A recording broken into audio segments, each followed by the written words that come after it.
হাদিস ও Islamic studies বিভাগের সম্মানিত বিভাগীয় প্রধান, আন্তর্জাতিক খ্যাতিসম্পন্ন বক্তা, মুনাজির আহলে সুন্নাহ, উস্তাজুল উলামা, বিশিষ্ট লেখক ও গবেষক হযরত আল্লামা আলহাজ এনামুল হক সিকদার তাজীল আলী সাহেব, আপনারা যারা এদিক ওদিক ঘোরাফেরা করতেছেন, সকলকে মাহফিলের আদব রক্ষার্থে মাহফিলের প্যানেলের মধ্যে এসে বসে যাওয়ার জন্য বিনীত আহ্বান জানাচ্ছি। সম্মানিত উপস্থিতি,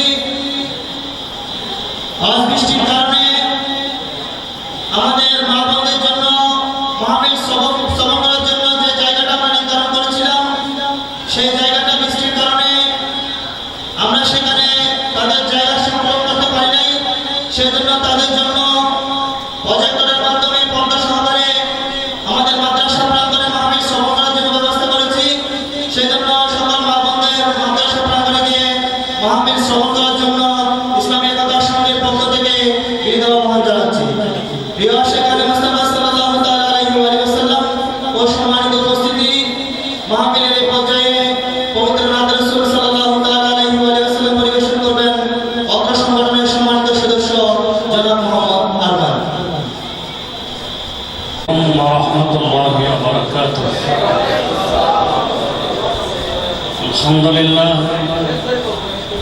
আলহামদুলিল্লাহ নাহমাদুহু ওয়া নাস্তাঈনুহু ওয়া নাস্তাগফিরুহু ওয়া নাউযু বিল্লাহি মিন শুরুরি আনফুসিনা ওয়া মিন সাইয়্যাতি আমালিনা। মান ইয়াহদিহিল্লাহু ফালা মুদিল্লা লাহু ওয়া মান يضلل فلا هادي له ونشهد أن سيدنا ونبينا وحبيبنا وحبيب ربنا وطبيبنا وطبيب قلوبنا ومولانا وقولنا وأعلنا محمد صلى الله عليه وسلم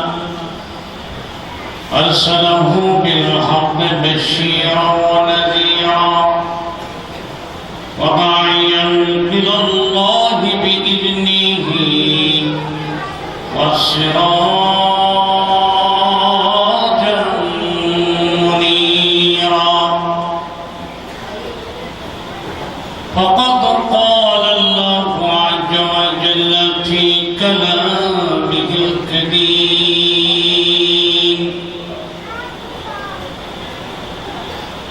حاكما للمتحاكمين ومن لم يحكم بما أنزل الله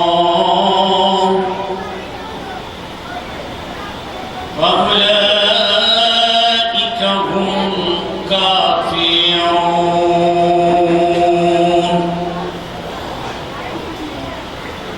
وقال تعالى أيضا في شان حبيبه: إن الله وملائكته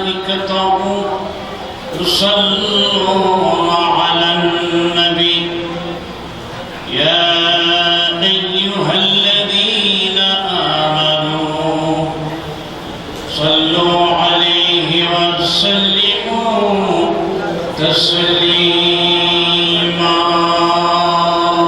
صلى الله على سيدنا محمد صلى الله على سيدنا محمد وآله وصحبه وسلم. بلغ العلا بكمال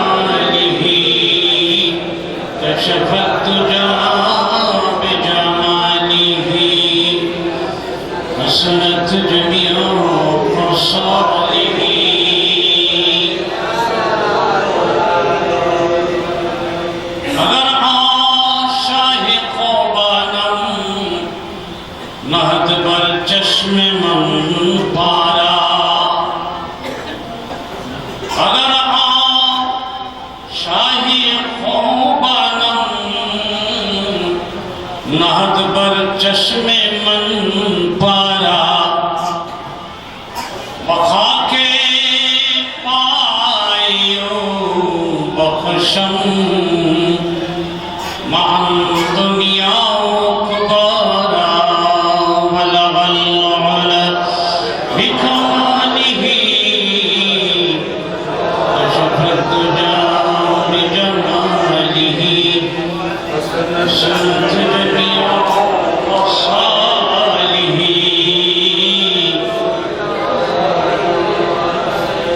শাহাদাত ইশারায় চাঁদ আকাশের খণ্ডিত করেছিল দেখিল কাফের চিরতরে কাফের হল না জেহাল সরদারে মানবের বদনে চাহি বলাল আল্লাহ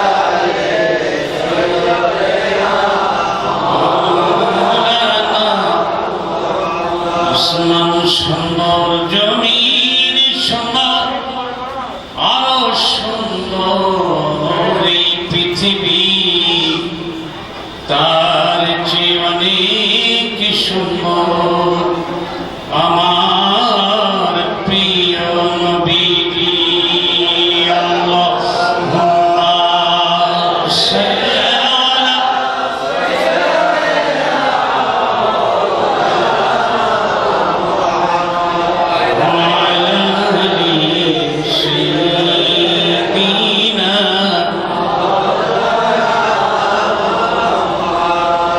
সৃষ্টিকর্তা মোদের আল্লাহ বিধানদাতা আল্লাহ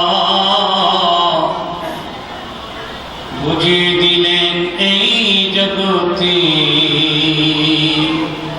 আমার প্রিয় নবী আল্লাহ আল্লাহুম্মা সাল্লি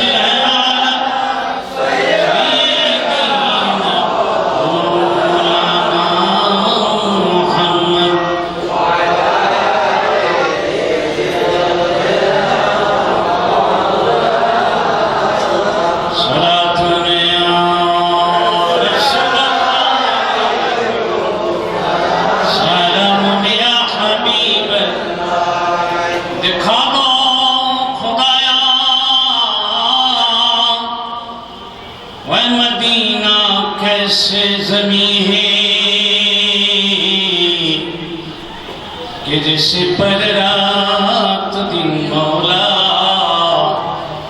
तेरी रहमत बरसती है सलात या रसूल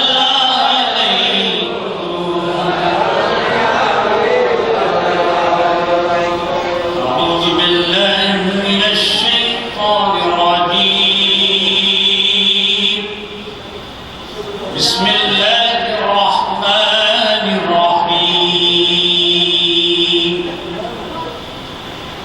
ومن لم يحكم بما أنزل الله بما أنزل الله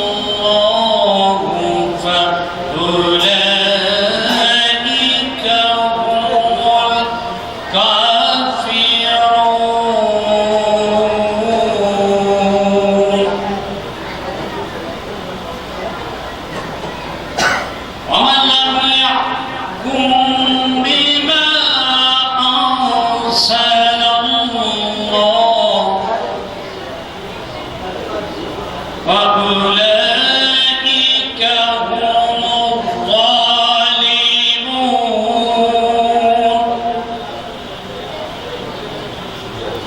ومن لم يحكم بما أنزل الله فأولئك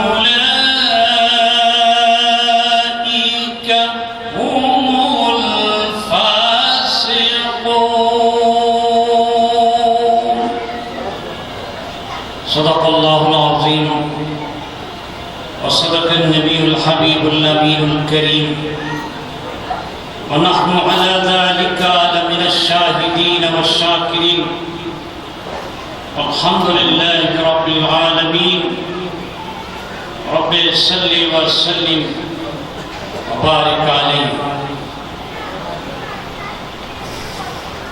ইসলামী একতা সংঘ কর্তৃক আয়োজিত প্রবাসী ও এলাকাবাসীর সার্বিক সহযোগিতায় প্রতিষ্ঠিত আজকের এই ঈদ মিলাদুন নবী সাল্লাল্লাহু আলাইহি ওয়াসাল্লাম মাহফিলের শ্রদ্ধেয় সভাপতি সুবিলামিন হাজি কুরবান আলী সুন্নিয়া দাখিল মাদ্রাসার সম্মানিত সভাপতি আলহাজ মোহাম্মদ ইদ্রিস আলম জিরা মাহতুব, আজকের প্রধান অতিথি, বিশেষ করে আজকের মাহফিলের প্রাণ স্পন্দন বোয়ালখালীর সর্বস্তরের জনতার প্রাণ প্রিয় বক্তা, আন্তর্জাতিক খ্যাতি সম্পন্ন বক্তা, শায়েরে আহলে সুন্নাহ বুরকিচর মোহাম্মদ গৌসে নুরানি সুন্নিয়া মাদ্রাসার সফল ও সুনামধন্য অধ্যক্ষ আলহাজ আল্লামা হাসান রাজাল কাদেরী দামাত বরকাতুহুল আলিয়া, মঞ্চ ভূমিষ্ঠ আজকের বিশেষ বক্তা বান্দারে জামি মসজিদের সম্মানিত খতিবে মুকররম মাওলানা সলিমউদ্দিন আল কাদেরী দামাত বরকাতুহুল আলিয়া, আল্লাহর দরবারে লক্ষ কোটি শুকর এবং শ্রদ্ধা আদায় করি মহান রব্বুল ইজ্জত আহকামুল হাকিমিন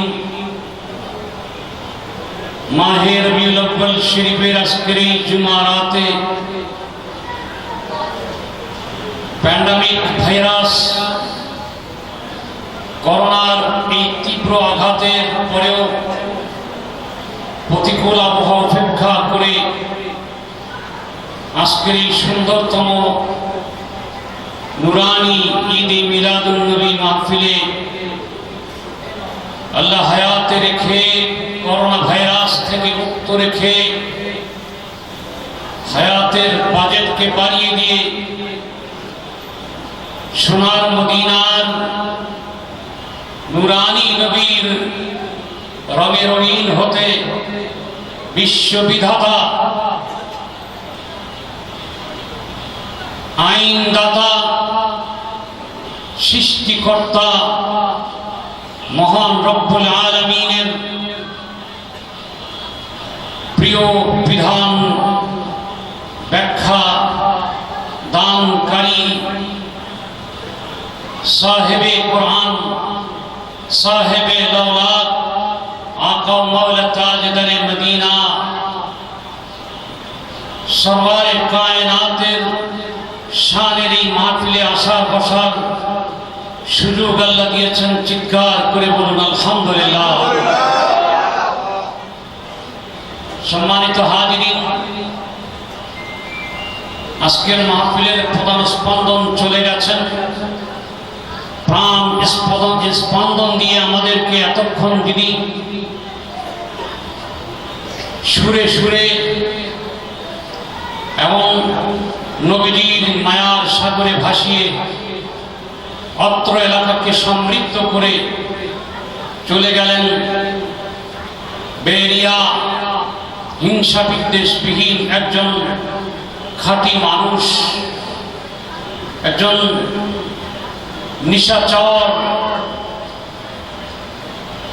ইসলামের পতাকাবাহী মহাসৈনিক আল্লামা হাসান রাজাল কাদেরী দামাত বরকাতুহুল আলিয়ার মতো আমি আপনাদেরকে আপ্লুত করতে পারবো না, আপনাদের মনের খোরাক দিতে পারবো না। তদুপরি যে একটি গুরুত্বপূর্ণ সাবজেক্ট দেওয়া হয়েছে, যে বিষয়টা এমন একটি গুরুত্বপূর্ণ বিষয় যেটা বিজ্ঞজনদের আয়োজিত কোনো সেমিনারে আলোচনা করা যেতে পারে, এমন একটি যুগ উপযোগী বিষয় আমাকে দেওয়া হয়েছে। বিষয়টি হলো আল্লাহর আইন ও মানব রচিত আইনের তুলনামূলক পর্যালোচনা। সুন্নি একতা সংঘের কর্তৃপক্ষকে আমি ধন্যবাদ জানাই। অত্যন্ত উচ্চ মার্গের আলোচিত একটি বিষয় আমাকে দেওয়া হয়েছে। আল্লাহর আইন, মানব রচিত আইন, এই দুইটা আইনের তুলনামূলক পর্যালোচনা। এটা বুঝতে হলে যেমন শিক্ষার প্রয়োজন, তেমন সচেতনতার প্রয়োজন। আবার যারা রাজনীতি নিয়ে ভাবেন, দেশ নিয়ে চিন্তা করেন, সমাজ নিয়ে যারা ভাবেন, যারা সমাজে পরিবর্তন আনতে চান, যারা একটা শান্তিময় সমাজ বিনির্মাণে যারা আত্মত্যাগ করেন, জীবন উৎসর্গ করেন, তাদের জন্য আজকের এই আলোচ্য বিষয় অতীব গুরুত্বপূর্ণ। আমাদের সৃষ্টিকর্তাকে রব্বুল আলামিন, ঠিক কিনা? আসমান, জমিন, গ্রহ, নক্ষত্র সব কিছুর সৃষ্টিকর্তাকে রব্বুল আলামিন, মহান রব্বুল আলামিন সৃষ্টি করেছেন। আর সৃষ্টির সূচনা করেছিলেন আমার নবীর নূর দিয়ে, ঠিক না বেঠি?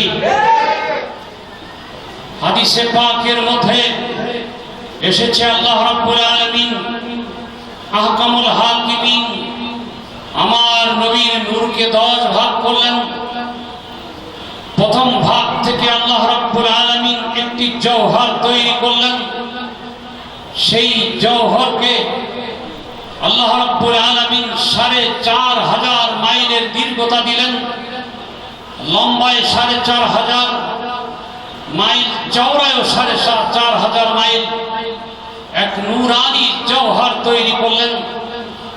আল্লাহ রাব্বুল আলামিন আহকামুল হাকিমিন এই জওহরের দিকে যখন কুদরতি নজর দিলেন, তখন এই জওহর থেকে দুইটি জিনিস বের হলো।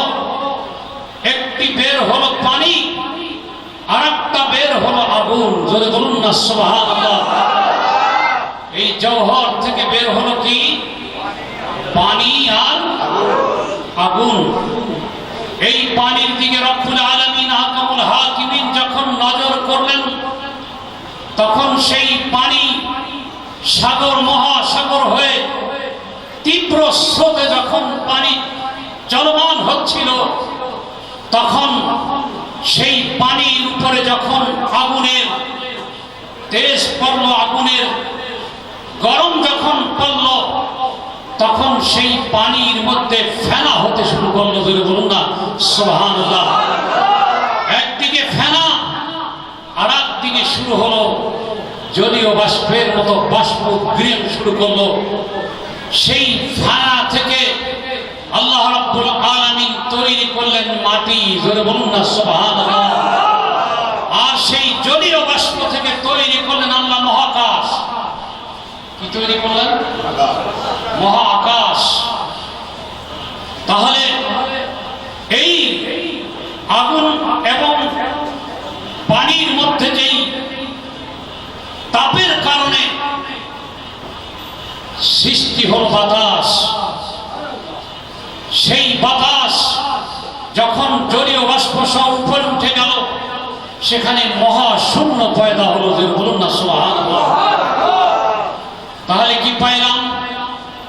প্রথমেই পাইলাম পানি। কি পাইলাম? পানির পর পাইলাম কি? আগুনের পর পাইলাম কি? ফেনা। সেই ফেনা থেকে হলো কি? মাটি। জোরে বলুন কি? জলীয় বাষ্প, সেই জলীয় বাষ্প থেকে সৃষ্টি হলো মহাকাশ। সেই মহাকাশকে আল্লাহ রাব্বুল আলামিন 7 ভাগ করলেন, আর জমিনকেও 7 ভাগে ভাগ করলেন। ভাগ করে এই পানির উপরে যখন ওই 7 ভাগের পানিকে মিশ্রিত করলেন, তার ভিতরে আল্লাহ প্রবেশ করালেন আগুন। সেই আগুনকে বানালেন দোজখ।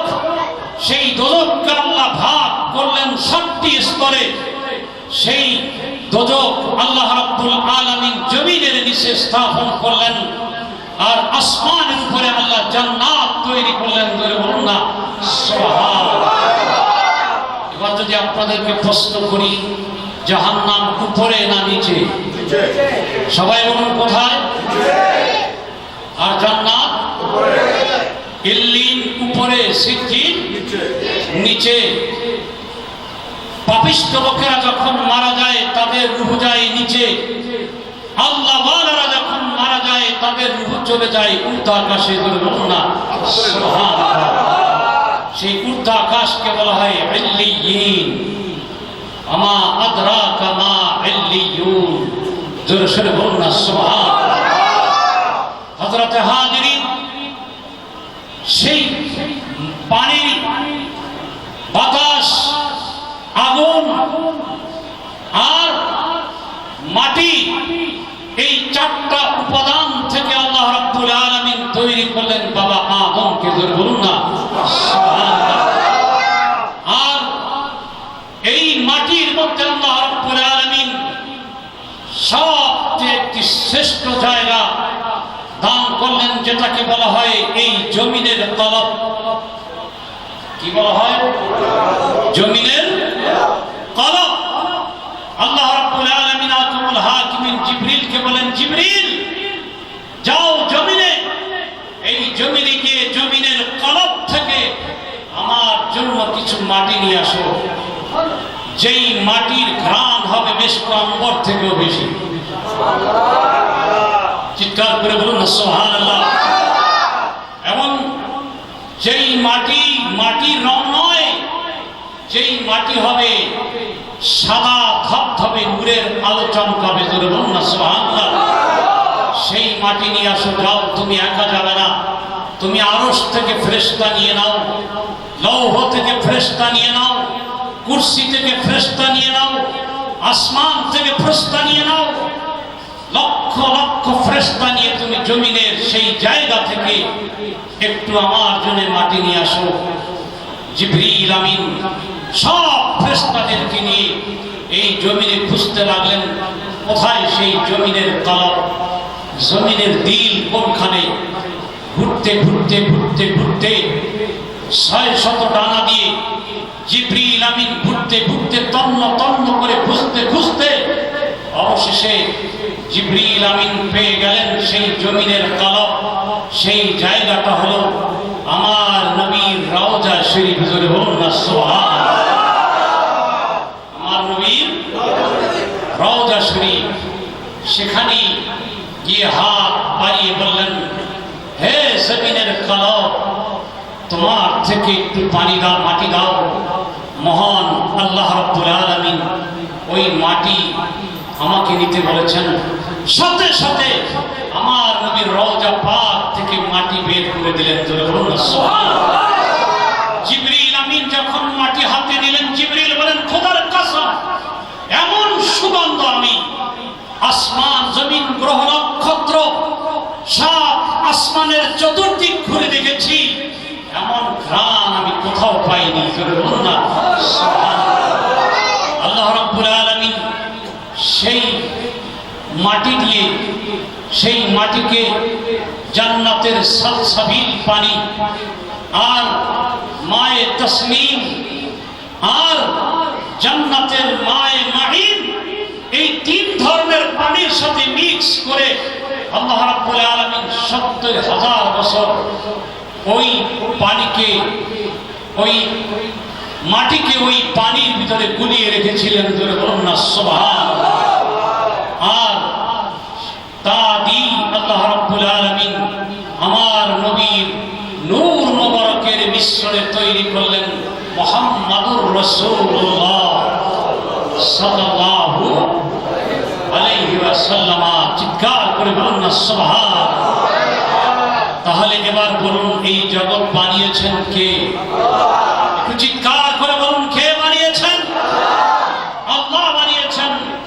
সেই দিন যারা আমার নবীর বুকের দিকে তাকিয়েছিল, কারা তাকিয়েছিল? আমার নবীকে আল্লাহ রাব্বুল আলামিন মুহাম্মাদি নকশায় যখন বানাবেন পরে আল্লাহ আরশে আজিমের মধ্যে একটা ঝাড় বাতি তৈরি করলেন। সেই ঝাড় বাতির উপরে আমার নবীকে দাঁড় করাই দিয়ে বললেন, ইয়া রাসূলুল্লাহ, আপনি সিজদায় পড়ে আমার তাসবিহ করতে থাকেন। জোরে বলুন না সুবহানাল্লাহ। আমার নবী ৭০,০০০ বছর জান্নাতের সেই আরশের কিন্দিলের মধ্যে সিজদায় পড়ে তাসবিহ করতেছিলেন। জোরে সরে বলুন না সুবহানাল্লাহ। আমার নবী ৭০,০০০ বছর সিজদা দিতেন, ৭০,০০০ বছর কিয়াম করতেন। কিয়ামের সময় যারা আমার নবীর মাথা মোবারক দেখেছে তারা হয়েছে ফেরেশতা। জোরে বলুন না সুবহানাল্লাহ। যারা আমার নবীর মুখ মোবারক দেখেছে তারা হয়েছে কোরআনের হাফেজ। জোরে বলুন না সুবহানাল্লাহ। যারা আমার নবীর সিনা মোবারক দেখেছে তারা হয়েছে উলামায়ে কেরাম। আল্লাহু আকবার বলুন। যারা আমার নবীর নূরানি ঠোঁট মোবারক দেখেছে তারা হয়েছে বক্তা। আল্লাহু আকবার বলুন। তারা কি হয়েছে? বক্তা। যারা আমার নবীর কান মোবারক দেখেছে তারা হয়েছে ঈমানদার। জোরে বলুন না সুবহানাল্লাহ। যারা আমার নবীর 2 হাত মোবারক দেখেছে তারা হয়েছে দাতা। তারা কি হয়েছে? দাতা। যারা আমার নবীর জিহ্বা মোবারক দেখেছে তারা হয়েছে আশিকে রাসূল। জোরে বলুন না সুবহানাল্লাহ। তারা হয়েছে আশিকে রাসূল। বিশাল ইতিহাস আমার সাবজেক্ট নয়, বরং আমার কথা হলো সৃষ্টিকর্তাকে। চিৎকার করে বলুন সৃষ্টিকর্তাকে। আল্লাহ ছাড়া আর কাউকে আমরা সৃষ্টিকর্তা মানি না। মানেন না কি আপনারা? আমরা একমাত্র মাথা নত করি কার কাছে? আল্লাহর কাছে। এই জন্য তো কবি নজরুল বলেন, মুসলিম আমি সংগ্রামী আমি চিররণবীর। সুবহানাল্লাহ। মুসলিম আমি সংগ্রামী আমি চিররণবীর। আল্লাহ ছাড়া কারো কাছে নয় না খুশি। আল্লাহু আকবার। আল্লাহ ছাড়া আমরা কারো কাছে মাথা নত ঠিক না বেঠি? মুজাদ্দিদ আল-ফিসানি আল-সির হিন্দি রাদিয়াল্লাহু তাআলা আনহু বাদশা জাহাঙ্গীর রাষ্ট্রীয় দরবারে দাওয়াত দিয়েছেন। গেট একেবারে নিচে করা হয়েছে। মুজাদ্দিদ আল-ফিসানি রাহমাতুল্লাহ আলাইহি যেন ঢোকার সময় বাদশা জাহাঙ্গীরের দিকে মাথা নত করে, কিন্তু মুজাদ্দিদ আল-ফিসানি আল-সির হিন্দি রাহমাতুল্লাহ আলাইহি ওখানে এসে দেখলেন যে গেট একেবারে নিচু, মাথা নত করেই ঢুকতে হবে, ছাড়া উপায় নেই। কিন্তু মুজাদ্দিদ আল-ফিসানি আল-সির হিন্দি উনি তো মাথা নত তার কাছে করবেন না, তিনি পা আগে ঢুকাই দিলেন। কি ঢুকাই দিলেন? পা আগে ঢুকাই দিলেন। বাদশা জাহাঙ্গীরের সারা আজম খান, আসাদ খান, সে বলল, হে নামদার বাদশা জাহাঙ্গীর, দেখেন মুজাদ্দিদ আল-ফিসানি আপনাকে ঘৃণা করেছে, আপনার দিকে মাথা নত না করে পা বাড়িয়ে দিয়েছে। জাহাঙ্গীর গরমে কর্মর করতেছে, তাকে তো হত্যা করতে হবে, আমাকে সে মানে না, আমার কাছে মাথা নত করে না। বাদশা জাহাঙ্গীর ঘোষণা দিলেন, আগামীকালকেই বাদশা জাহাঙ্গীর অর্ডার দিয়ে দিলেন মুজাদ্দিদ আল-ফিসানিকে গোয়ালিয়র জেলখানার মধ্যে বন্দী করা হবে। বন্দী করা হলো। গোয়ালিয়র জেলখানার ভিতরে যারা তারা হয়ে গেল মুসলমান, যারা মুসলমান তারা হয়ে গেল আল্লাহর ওলি। জোরে বলুন না সুবহানাল্লাহ। তারা হয়ে গেল আল্লাহর ওলি।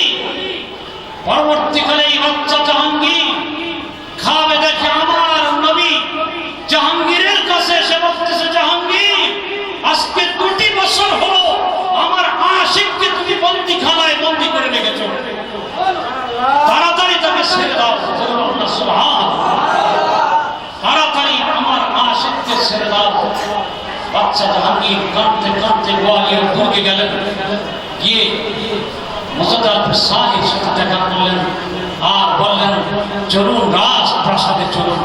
আমার ভাইয়েরা, আল্লাহর কাছে মাথা নত করলে আমার নবী তার ঘরে হাজির হয়ে যায়। ঠিক না বেঠি? আল্লাহর কাছে মাথা নত করলে আমার নবী তার ঘরে কি হয়ে যায়? হাজির হয়ে যায়। তাই কবি রবীন্দ্রনাথ ঠাকুর বলেন, মুসলিম আমি, সংগ্রামী আমি, আমি চিরনবীর, আল্লাহ ছাড়া কারোর কাছে নোয়াই না গো শির। সুবহানাল্লাহ। ঠিক না বেঠি? আমরা মাথা নত করি কার কাছে? আল্লাহর কাছে। কারণ সৃষ্টিকর্তাকে। এবার আপনাদের কাছে আমি প্রশ্ন করি, যিনি সৃষ্টি করেছেন তিনি জানেন যে ওই সৃষ্টি কিভাবে চলবে। ঠিক না ঠিক? সৃষ্টি কেমন করে চলবে, সৃষ্টি কি মানবে কি মানবে না, কি খাইবে কি খাইবে না, কি পড়বে কি পড়বে না, কাকে বিয়ে করবে কি করবে না, রাষ্ট্র চলবে কিভাবে, সংসার চলবে কিভাবে, প্রতিবেশীর সাথে কিভাবে ব্যবহার করবে, জমি বন্টন হবে কিভাবে, ওয়ারিশ খতিয়ান কিভাবে হবে, সব কিছু কে বুঝবে? জোরে বলুন, কে বুঝবে? আল্লাহই বুঝবে যে সৃষ্টির জন্য কিরকম আইন দরকার। ঠিক না ঠিক? অতএব যিনি সৃষ্টিকর্তা তিনি হলেন আইন প্রণেতা। জোরে বলুন না সুবহানাল্লাহ। ঠিক না ঠিক? যিনি হবেন সৃষ্টিকর্তা তিনি হবেন কি? আইন প্রণেতা। আমি যদি একটা জিনিস আবিষ্কার করি, আমি নিয়ম ঠিক করে দেব যেটাকে স্টার্ট কিভাবে করতে হবে, আবার বন্ধ কিভাবে করতে হবে। ঠিক না ঠিক? এটা কিভাবে চলবে, ডিরেকশন কে দেবে? ইনভেন্টর দেবে। ঠিক কিনা?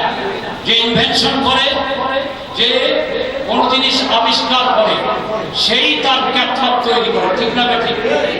গাড়ি যে বানায়, যে মডেলের যে গাড়ি যেই কোম্পানি বানায়, ওই কোম্পানি ক্যাটালগ দেয় না দেয়? ফ্রিজ যারা বানায়, ওই ফ্রিজ কিভাবে চলবে ক্যাটালগ তারা দেয় না দেয়? কম্পিউটার যেই ব্র্যান্ডের যারা করবে তারাই ক্যাটালগ দেয় না দেয়? তারাই দেয়। অতএব সৃষ্টিকর্তা তার সৃষ্টি কিভাবে চলবে সেই জানে। ঠিক না ঠিক? সৃষ্টি, যাকে সৃষ্টি করা হয়েছে, হু ইজ ক্রিয়েটেড, যাকে বানানো হয়েছে, যেটা ক্রিয়েশন, যেটা সৃষ্টি, কত কোনদিন বলতে পারবে না যে আমি কিভাবে চলবো। ঠিক না ঠিক? আমি কিভাবে চলবো সেটা আমি বলতে পারবো না, কারণ আমার তো আগামীকালের জ্ঞান নাই। ঠিক না ঠিক? কালকে আমার কি উপায় হবে আমি কি জানি? হ্যাঁ, 100 বছর জমিনটা কিভাবে চলবে এটা কি আমি জানি? আমি জানি না। কে জানে? জোরে বলুন, একটু চিৎকার করে বলুন, কে জানে? একবার আল্লাহ শব্দ বললে 40টা নেকি হয়ে যায়। জোরে বলুন না সুবহানাল্লাহ। অতএব পৃথিবীটা কিভাবে চলবে, মানব জীবন কিভাবে চলবে, সমাজ কিভাবে চলবে, রাষ্ট্র কিভাবে চলবে, কোন আইনের বিচার কি হবে, কোন কাজ করলে কি হবে, এটা বিধান কে দিবে? একটু চিৎকার করে বলুন, কে দিবে? আল্লাহ। এই বিধান দিয়েছে আল্লাহ শুধু মানব জাতির জন্য। আল্লাহ পাখির জন্য লিখিত সংবিধান দেন নাই, আল্লাহ বাঘের জন্য দেন নাই, ভল্লুকের জন্য দেন নাই, আল্লাহ ঘোড়ার জন্য দেন নাই, গরুর জন্য দেন নাই, গাধার জন্য দেন নাই, বানরের জন্য দেন নাই। এসব প্রাণী, বোবা প্রাণীর জন্য আল্লাহ কোনো আইন দেন নাই।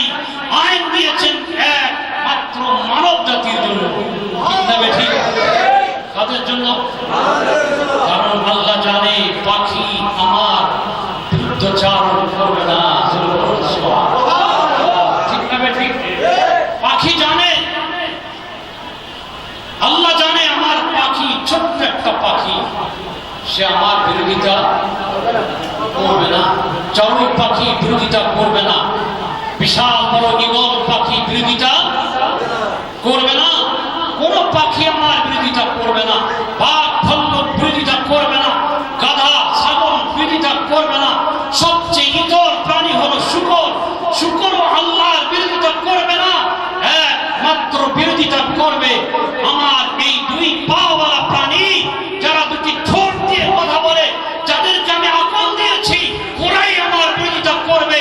তাই আমার আল্লাহ যেই নবীকে দিয়ে এই জগৎ সৃষ্টি করেছেন, সেই আল্লাহ ওই নবীর কাছে পাঠিয়ে দিয়েছেন আল কোরআন। জোরে বলুন না সুবহানাল্লাহ।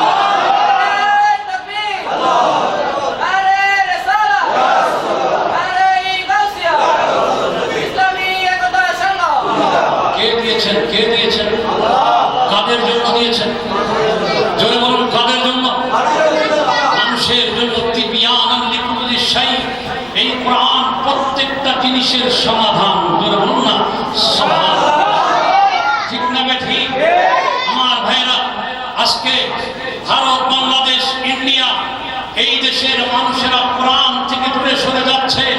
কিন্তু আজকে যদি আমেরিকার দিকে তাকান, জার্মানির দিকে তাকান, ইংল্যান্ডের দিকে তাকান, আপনি যদি অস্ট্রেলিয়ার দিকে তাকান, এই সব ইউরোপিয়ান কান্ট্রি, খ্রিস্টান ল্যান্ডের দিকে যদি আপনি তাকান, তাহলে দেখবেন প্রতি মাসে শত শত অমুসলিম মুসলিম হয়ে যাচ্ছে।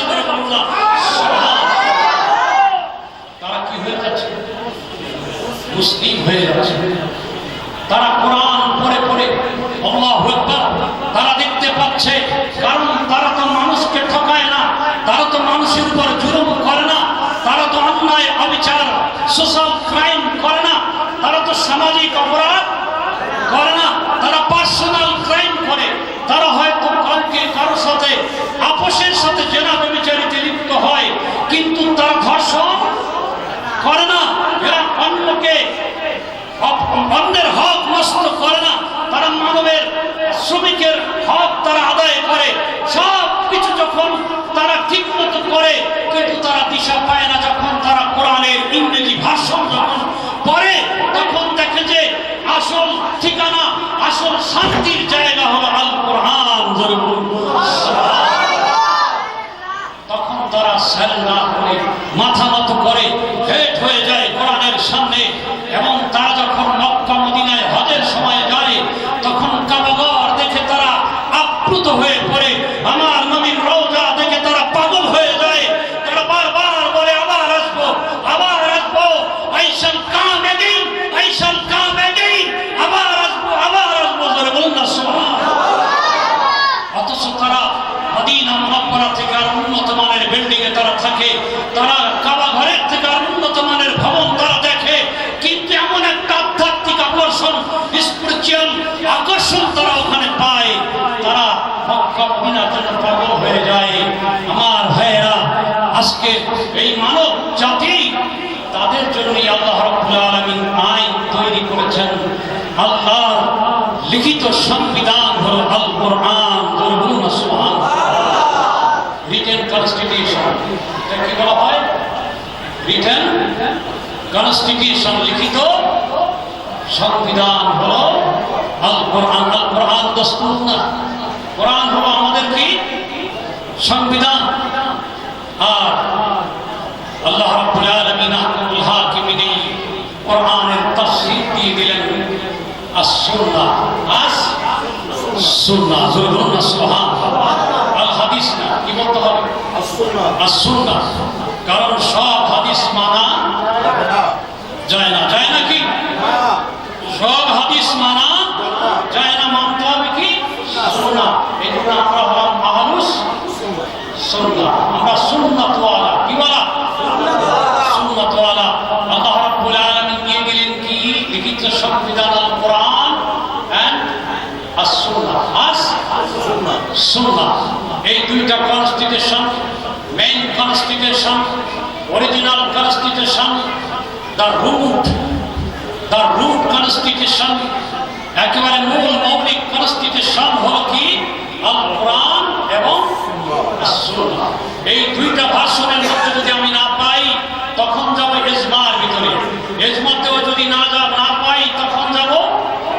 ইতিহাসের মধ্যে মোটামুটি we have 4 constitutions, আমাদের হলো 4টা সংবিধান। কয়টা?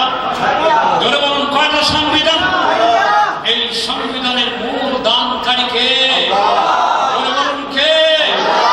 এজন্য আজকের বিষয় হলো আল্লাহর আইন ও মানব রচিত আইন। আজকে বাংলাদেশে ধর্ষণ নিয়ে সরকার দিশেহারা, ঠিক না ঠিক? বলাৎকার নিয়ে দিশেহারা, কি করবে কোনো সিদ্ধান্ত নিতে পারছে না, কোনো সমাধান।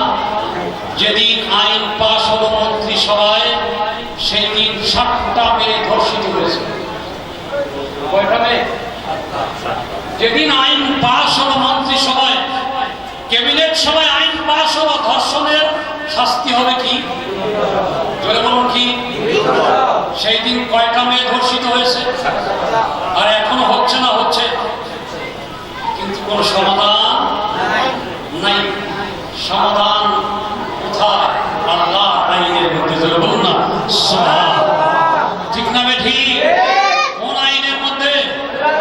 আল্লাহর আইন। আল্লাহর আইন বলে দিচ্ছে তুমি ছেলে আর মেয়েদের স্কুলকে আলাদা করে ফেলো, ঠিক না ঠিক? ছেলে আর মেয়েদের স্কুলকে কি করো? আলাদা করে ফেলো। Stop the coeducation, combined education, সম্মিলিত শিক্ষা বন্ধ করো, ঠিক না ঠিক? হ্যাঁ, গত নির্বাচনে প্রিজাইডিং অফিসারের দায়িত্ব পেল, গেলাম আমির একাডেমিতে। কোথায়? আমির একাডেমিতে গেলাম, দ্বৈত শিক্ষার স্কুল। প্রত্যেকটা দেয়ালে দেয়ালে দেখি অমুক ক্লাস অমুক, কি লেখা? অমুক ক্লাস অমুক। কথা বুঝেন? ক প্লাস খ, ক। আপনারা বুঝতেছেন তো কথা নাকি? মাইকে বোঝা যায় তো? ক প্লাস খ, বুঝতে পারছেন? তার মানে বয় প্লাস গার্ল। নাউজুবিল্লাহ বলেন না? আল্লাহ আল্লাহ। আমি দেখলাম মানে পুরা স্কুলের এমন কোন জায়গা খালি নাই, প্লাস আছে, কোনো মাইনাস নাই। কি নাই? সব জায়গায় কি? ক্লাস। এরপর গেলাম টয়লেটে। নাউজুবিল্লাহ। টয়লেটে গিয়ে অবস্থা তো আরো খারাপ। হায় হায় হায় অবস্থা। এটা হলো কো-এডুকেশন বা দ্বৈত শিক্ষার কুফর, ঠিক না ঠিক? এই একসাথে শিক্ষা ব্যবস্থা, এটা ধর্ষণের 1 নম্বর কারণ, ঠিক না ঠিক? 1 নম্বর কারণ, ঠিক না ঠিক? এরপরে আসেন ইসলামী শিক্ষা মাত্র কি পর্যন্ত? ইন্টারমিডিয়েট লেভেল পর্যন্ত। তাও ইন্টারমিডিয়েটে গেলে ধর্ম শিক্ষা অপশনাল হয়ে যায়। অপশনাল মানে কি? ইচ্ছাধীন, ঠিক কিনা? আমি নিলে পড়তে পারি, নইলে নাও পড়তে পারি। তাও আবার সেটাকে একেবারে সংক্ষিপ্ত করা হয়েছে। অথচ দেখেন আমাদের থেকে প্রায় 1100 মাইল দূরে, কত দূরে?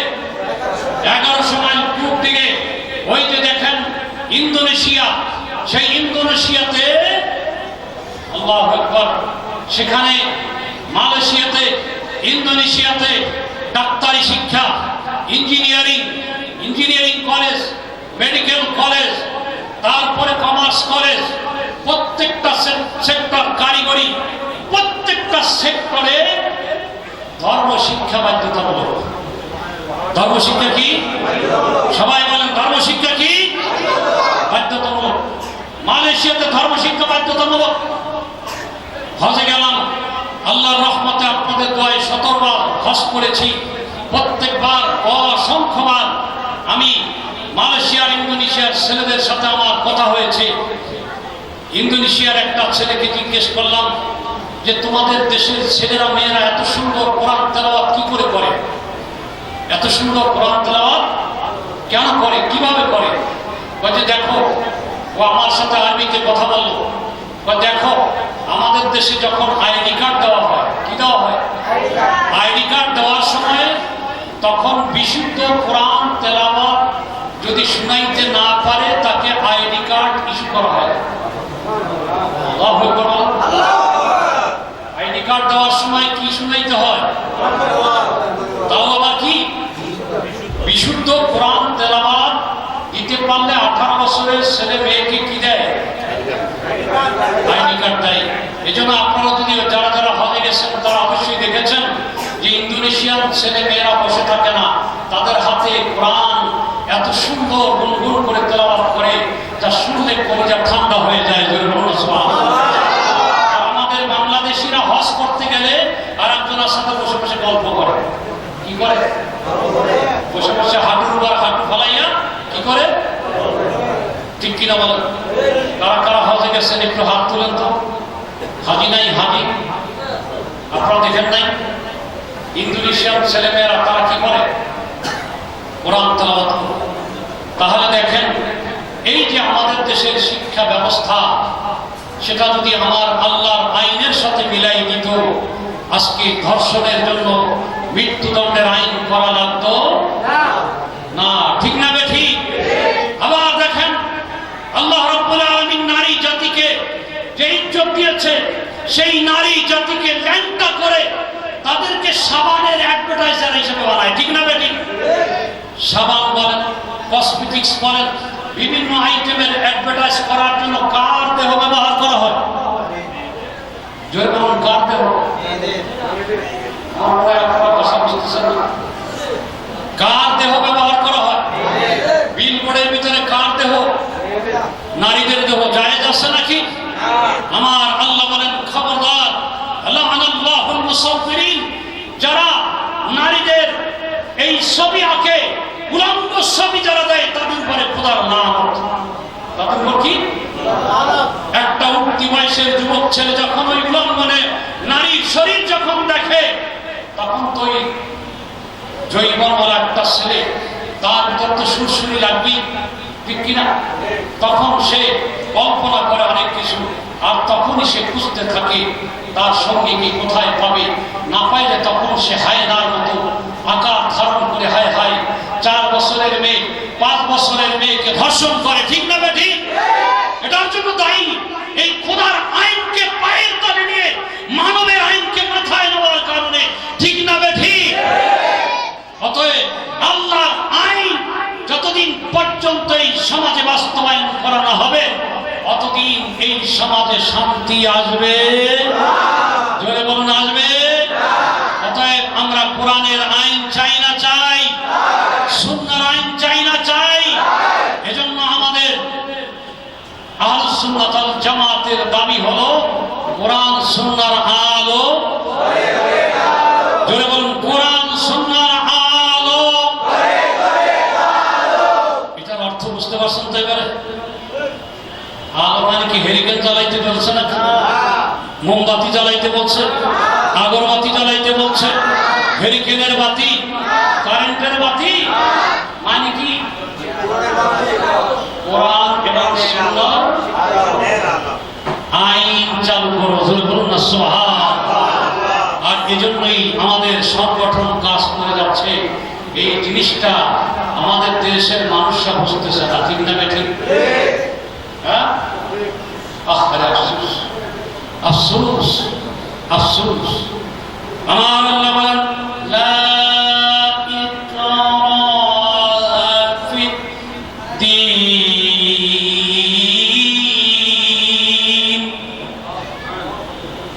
ফামান ইয়াকফুর قد تبين الرشد فمن يكفر بالطاغوت ويؤمن بالله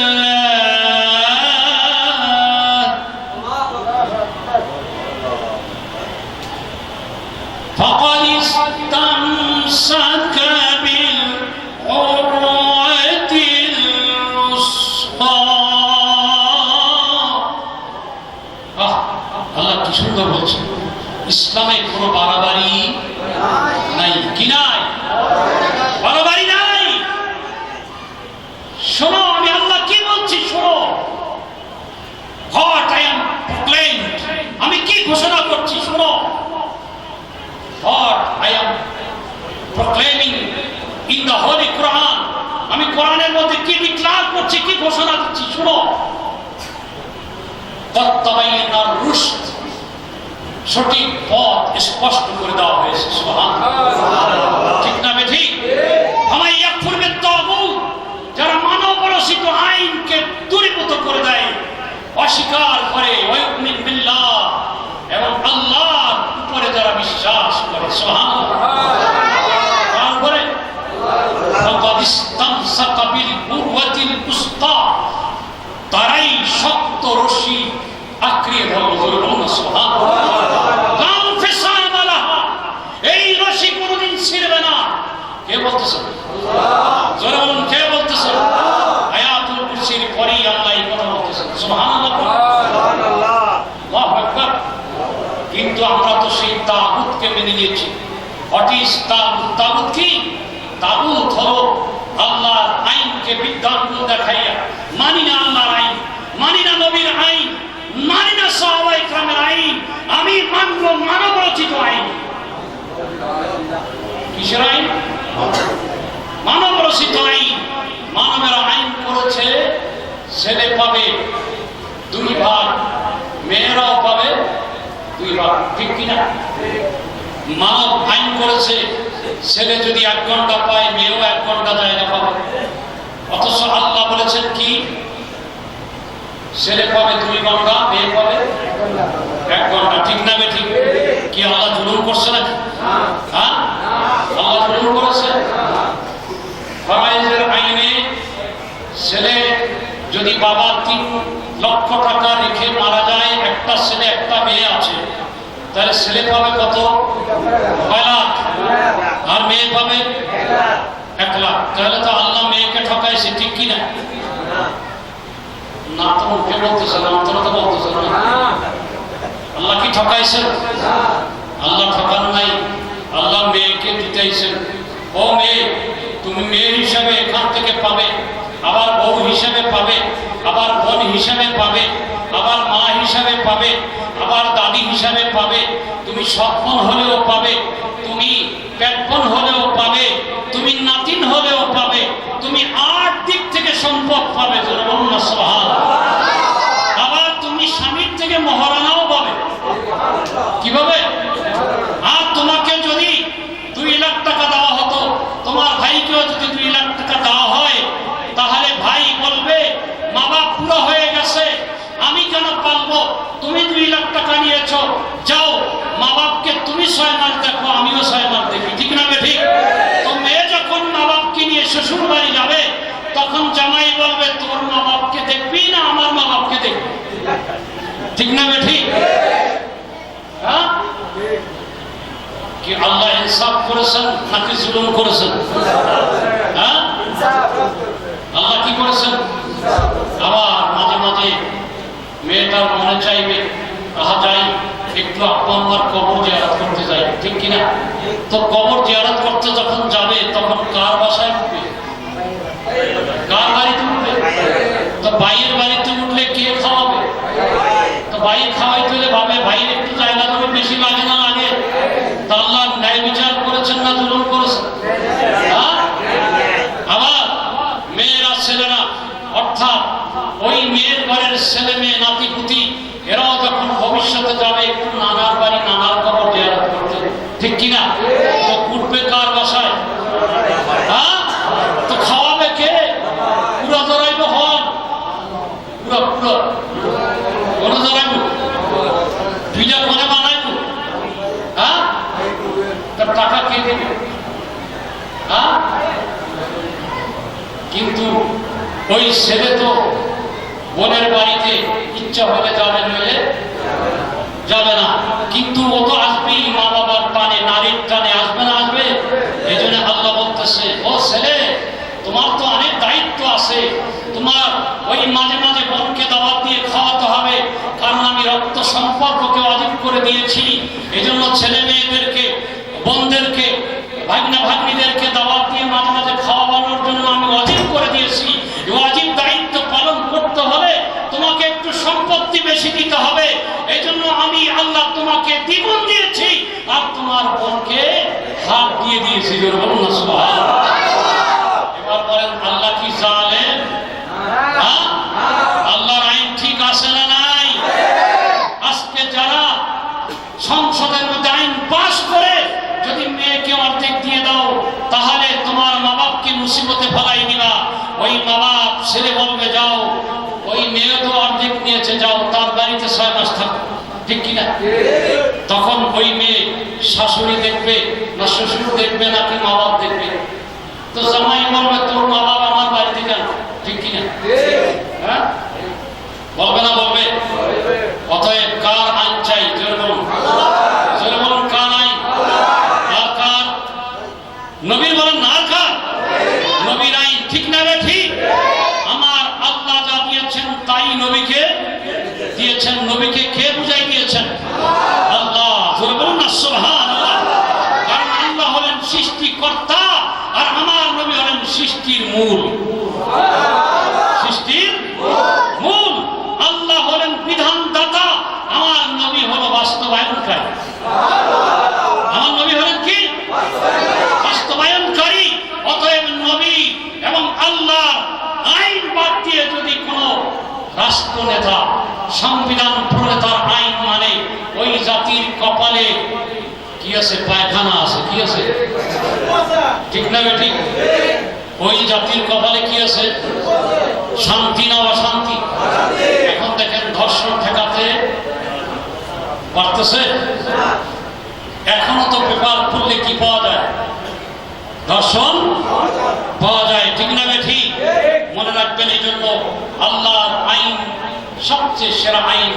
তাই হযরতে হাজিরিন, আমার নবী এবং আমার আল্লাহর আইন মানিনি বিদায় হযরতে ওমর রাদিয়াল্লাহু তাআলা আনহু একটা ফয়সালা দিয়েছিলেন। সেই ঘটনাটাকে আপনাদের সামনে বলবো। হ্যাঁ, একটু দূর পড়ুন। আল্লাহুম্মা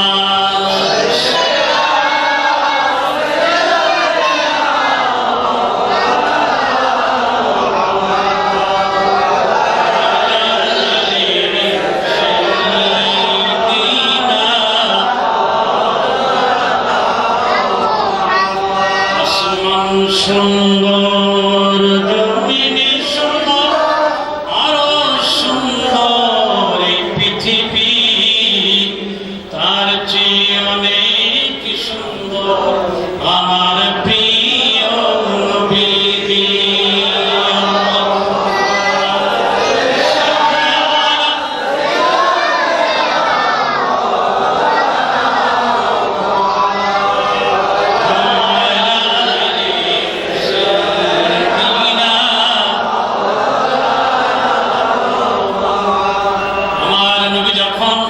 মদিনার রাষ্ট্রের মহানায়ক, আমার নবী যখন মদিনার রাষ্ট্র পরিচালনা করছেন, মসজিদে নববী হলো সেক্রেটারিয়েট, মসজিদে নববী হলো সংসদ ভবন। ধরে বলুন না সুবহানাল্লাহ।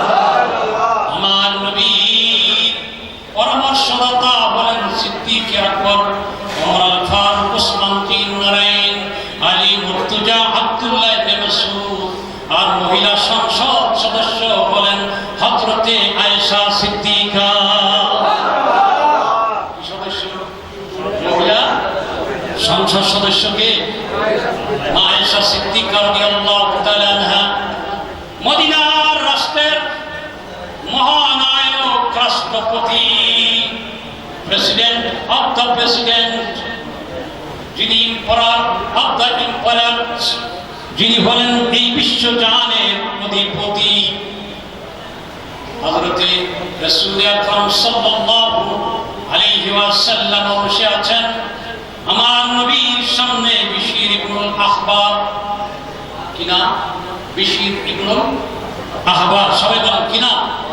বিশির। বিশির নামটা বলেন না একটু। কি? আরে ভাই, একজন সাহাবীর নাম দিলে সগীরা গুনাহ মাফ হয়ে যায়। কি নাম? বিশির ইবনুল আখবার। বিশির, সে মুসলমান ছিল। ওর সাথে এক ইহুদির সাথে একটা মাল নিয়ে গন্ডগোল। মালটা মূলত ছিল ইহুদি। মালটা কার ছিল? ইহুদির ছিল। তো ওই মুসলমান ওটাকে দাবি করে বসেছে, ও বলতেছে এটা আমার, আর ইহুদি বলতেছে এটা আমার। দুইজনের মধ্যে ঝগড়া। দুইজনের মধ্যে কি ঝগড়া? দুইজনে মিলে এখন কি করবে ফয়সালার জন্য ওই বিশির সে মূলত ছিল ভিতরে ভিতরে কাফের, মুখে মুখে মুসলমান, যাকে বলা হয় মুনাফিক। কি বলে? জোরে বলুন কি? মুনাফিক। ও জানে যে এই বিচারটা যদি আমার নবীর কাছে নেওয়া হয় তাহলে সে বিচার পাবে না, তার পক্ষে আমার নবী রায় দেবে না। কারণ তার বিশ্বাস আমার নবী নিজের থেকে বিচার করেন না যতক্ষণ পর্যন্ত আল্লাহ ফয়সালা না দেন। ধরে বলুন না কে ফয়সালা দেয়? আল্লাহ। চিৎকার করে বলুন কে? আল্লাহ ফয়সালা দিয়ে দেন। এজন্য ও আমার নবীর কাছে আসতে চায় না। কিন্তু ইহুদি বলতে চায় না, চলো তোমাদের নবীর কাছে যাও। ইহুদির বিশ্বাস আমার নবী সঠিক ফয়সালা দেন। আল্লাহু আকবার বলেন না। আমার নবী কি ফয়সালা দিবেন? সঠিক ফয়সালা দিবেন। কিন্তু বিশির মুসলমান লোকটা বলতেছে যে না, আমরা যাব কাব ইবনে আশরাফের কাছে যাব। ইহুদিদের বড় নেতা, ইহুদিদের বড় নেতা, তার কাছে যাব। ইহুদি বলতেছে না নবীর কাছে চলো, আর ও বলতেছে না না ইহুদির নেতা কাবের কাছে যাব। পরিশেষে ইহুদি বলতেছে যে না, তুমি এটা কি বলো? তুমি মুসলমান, তুমি তোমার নবীর কাছে যাবে না, তুমি আমাদের নেতার কাছে যাবে। ইহুদির বিশ্বাস যে ইহুদির নেতা ঘুষ খাইয়া উল্টাপাল্টা করবে। কি করবে? ঘুষ খাইয়া উল্টাপাল্টা করবে। কিন্তু আমার নবী তো ঘুষ খাবে না। আমার নবীর যারা প্রেমিক তারা কি খাবে না? ঘুষ খাবে না। ঠিক না ঠিক? তারা যদি কাস্টমসে চাকরি করে ঘুষ, ইনকাম ট্যাক্সে চাকরি করলেও ঘুষ খাবে না, পুলিশে চাকরি করলেও যারা আশিকে রাসূল তারা কি খাইতে পারে না? ঘুষ খাইতে পারে না। চিৎকার করে বলুন না সুবহানাল্লাহ।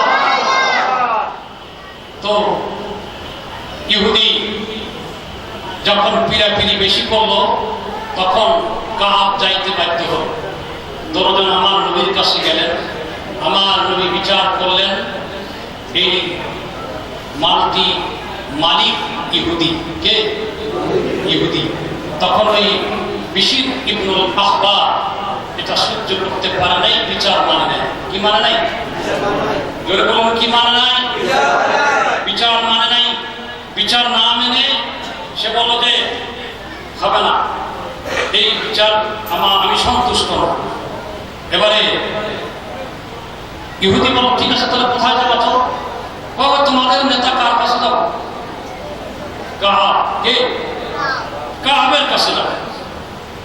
তো কাব ইবনে আশরাফের কাছে চলে গেল। বিশাল বড় সম্পত্তির অধিকারী, অনেক জ্ঞানী, উপস্থিত, কবিতা লিখতে পারত। আমার নবীর বিরুদ্ধে কবিতা লিখে লিখে সে কুচ্ছা রচনা করতো। ধরে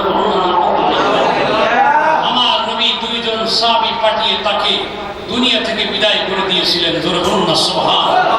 বুখারী শরীফে বিশাল ঘটনা আছে, সে ঘটনা আমি আজকে বলবো না।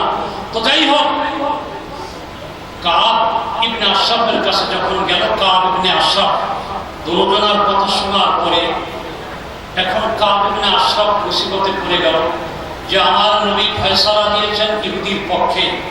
এখন ও যদি ইহুদির পক্ষে দেয় তাহলে কেমন হয়? একজন মুসলমান বিশ্বাস করে আমার কাছে আসছে, একটু তো তার প্রতি কি করা দরকার।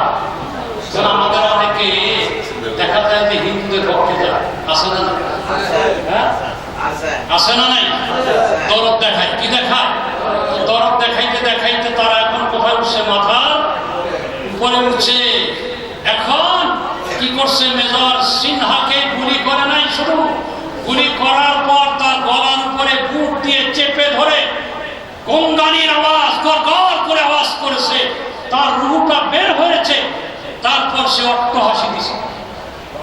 কে? ওসি প্রদীপ। ওসি কক্সবাজার। ঠিক না ঠিক? আমরা তাদেরকে মাথার উপরে তুলে ধরেছি। ঠিক না ঠিক? বর্তমানে ইসকন হিন্দুদের ধর্মীয় সংগঠন ইসকন যে কোনো উচ্চ পদে যখন নিয়োগ হয়, ইসকনের ফান্ড থেকে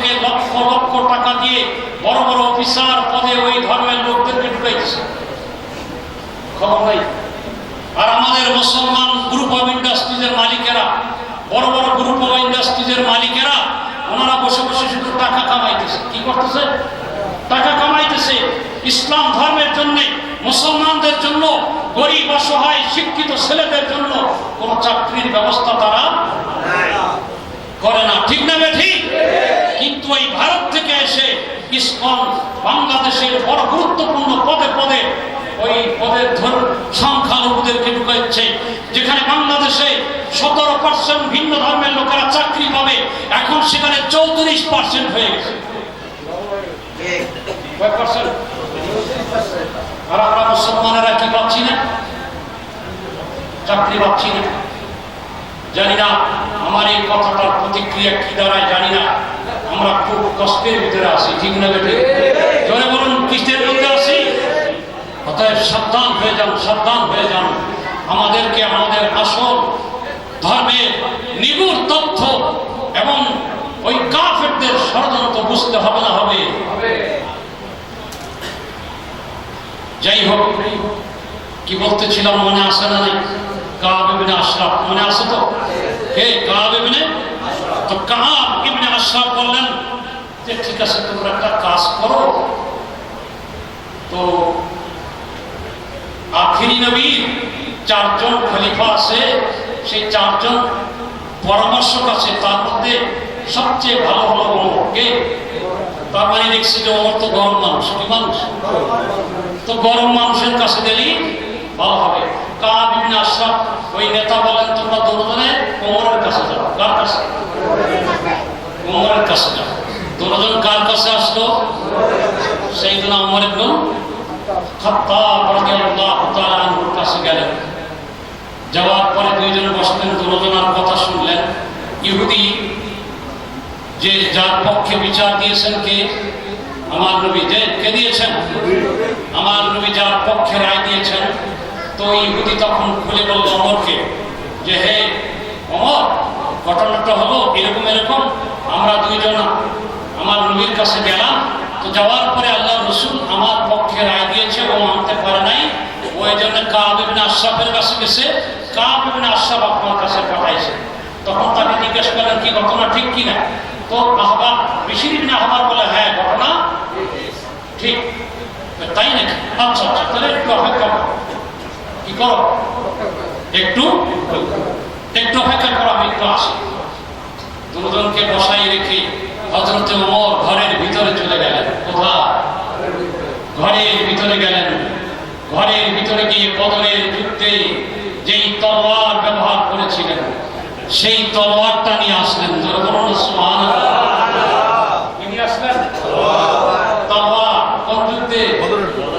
বদরের যুদ্ধের তলোয়ার গর্জে উঠছে। সুবহানাল্লাহ। তলোয়ার নিয়ে এসে এক পা দুপা করে হযরত ওমর চোখ লাল করে সেই মুসলিম বিশির ইবনে আহবারের সামনে এসে তলোয়ার উপরে উঠিয়ে বলল, হে বিশির, আমার নবী যে ফয়সালা দিয়েছে সেই ফয়সালা তুই মান নাই, তোর বিচার হবে ওমরের হাতে। এটা বলেই তুই এমন এক আঘাত করলেন, ওই বিশিরকে 2 টুকরা করে ফেললেন। ধরে বলল সুবহানাল্লাহ।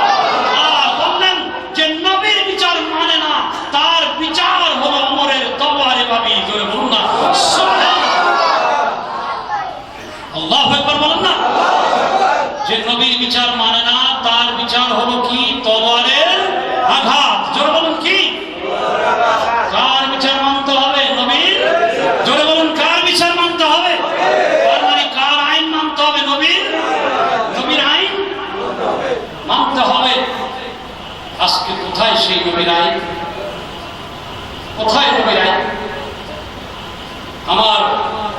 আমি যে ফ্ল্যাট বাড়িতে থাকি, সেই ফ্ল্যাট বাড়ির পাশেই একজনের স্বামী মারা গেল। কি মারা গেল? স্বামী মারা গেলে আপনারা বলেন তো দেখি, আপনাদের একটা পরীক্ষা নেই। অনেক মাহফিল এই এলাকায় হয়, ঠিক কিনা?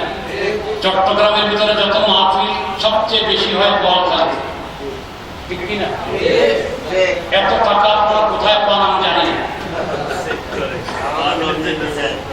হ্যাঁ, মাহফিলের জন্য সেভ করেন, ব্যাংকের ভিতরে রাখেন, ঠিক কিনা? আলহামদুলিল্লাহ বলেন না। শুনছেন, আজকে একটা প্রশ্ন করি। স্বামী যদি মারা যায়, তাহলে স্ত্রী যদি গর্ভবতী হয়, তাহলে তার ইদ্যত পালন করবে কতদিন? কতদিন পর সে বিয়ে বসতে পারবে? কি এত মাহফিল হয় এখানে, বলেন না? হ্যাঁ, মাহফিল হয় ঠিক, এগুলো নিয়ে তো কেউ আলোচনা করার ঠিক কিনা? গর্ভ খালাস পর্যন্ত কতদিন? স্বামী মারা গেলে স্ত্রী গর্ভবতী হলে তার ইদ্যত পালন করবে কতদিন? সন্তান প্রসব না হওয়া পর্যন্ত বিয়ে বসতে পারবে না। আচ্ছা,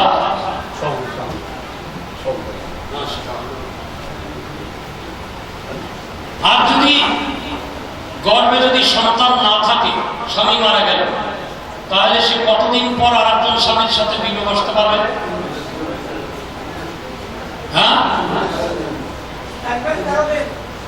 4 মাস 13 দিন, কাছাকাছি কাছাকাছি তো 10 নম্বর হয়েছে। আলহামদুলিল্লাহ। 4 মাস 13 দিন কে বছর দেখি? 13 দিন। আর কি বল, আর কি বল, কাছাকাছি উত্তর। কারেক্ট অ্যান্সার কে দিবেন তারে 20 নম্বর দেব। হ্যাঁ, যে আলেমরা বলো তো হবে না। কয়দিন? 4 মাস 10 দিন। আর যদি মাসিক বন্ধ থাকে, তাহলে অর্থাৎ মাসিক বন্ধ হয়ে গেছে, 55 বছর বয়স হয়ে গেছে, মাসিক বন্ধ, তাহলে কতদিন? 3 মাস। কয় মাস? 3 মাস। অথবা নাবালিকা যদি হয়, তাহলে 3 মাস। এ হলো ইদ্যত। কেমন? এই আইন কে দিয়েছেন? আমার নবী। সুবহানাল্লাহ। কে দিয়েছেন? আমার নবী। কিন্তু দেখতেছি আমার বাড়ির পাশে স্বামী মারা গেল, 40 দিন সাদা কাপড় পরেছে, এরপর রঙিন কাপড় পরে এখন রাস্তায় রাস্তায় ঘুরে নাম চলে যাবে। নবীর আইন কি মানা হলো? হ্যাঁ, ওই কিছু লোকেরা বলে 40 দিন নামলে হবে। কয়দিন? অথচ স্বামী মারা গেলে গর্ভবতী হলে গর্ভ খালাস পর্যন্ত শোক পালন করতে হবে। আর যদি গর্ভ খালি থাকে, ঋতুবতী যদি হয়, মাসিক জারি থাকে, তাহলে 4 মাস 10 দিন। আর যদি মাসিক বন্ধ হয়ে যায়, আর যদি না হয়, তাহলে হবে 3 মাস। কয় মাস? আর যদি কি হয়, শিশু হয়, স্ত্রী যদি কি হয়, শিশু হয়, তাহলে 3 মাস। কয় মাস? এই যে নবীর আইন, এটা মানে না, মানে পাবলিকের আইন। কিসের আইন?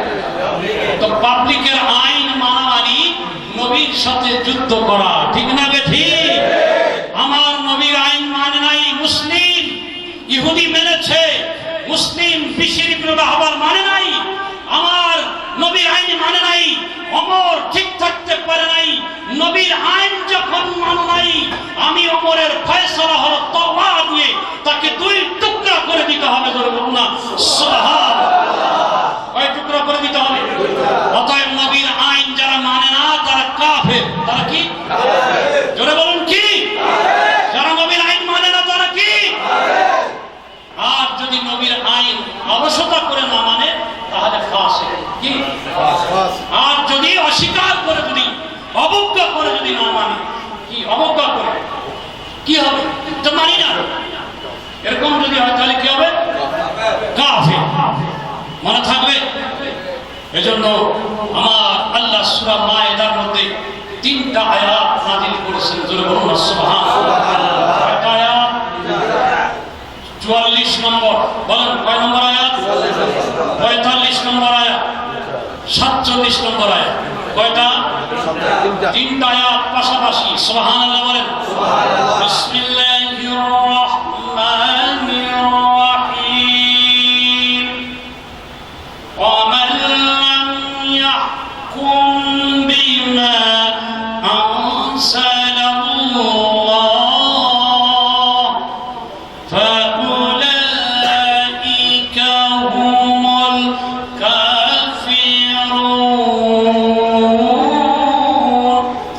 যারা আল্লাহর দেওয়া বিধান মানে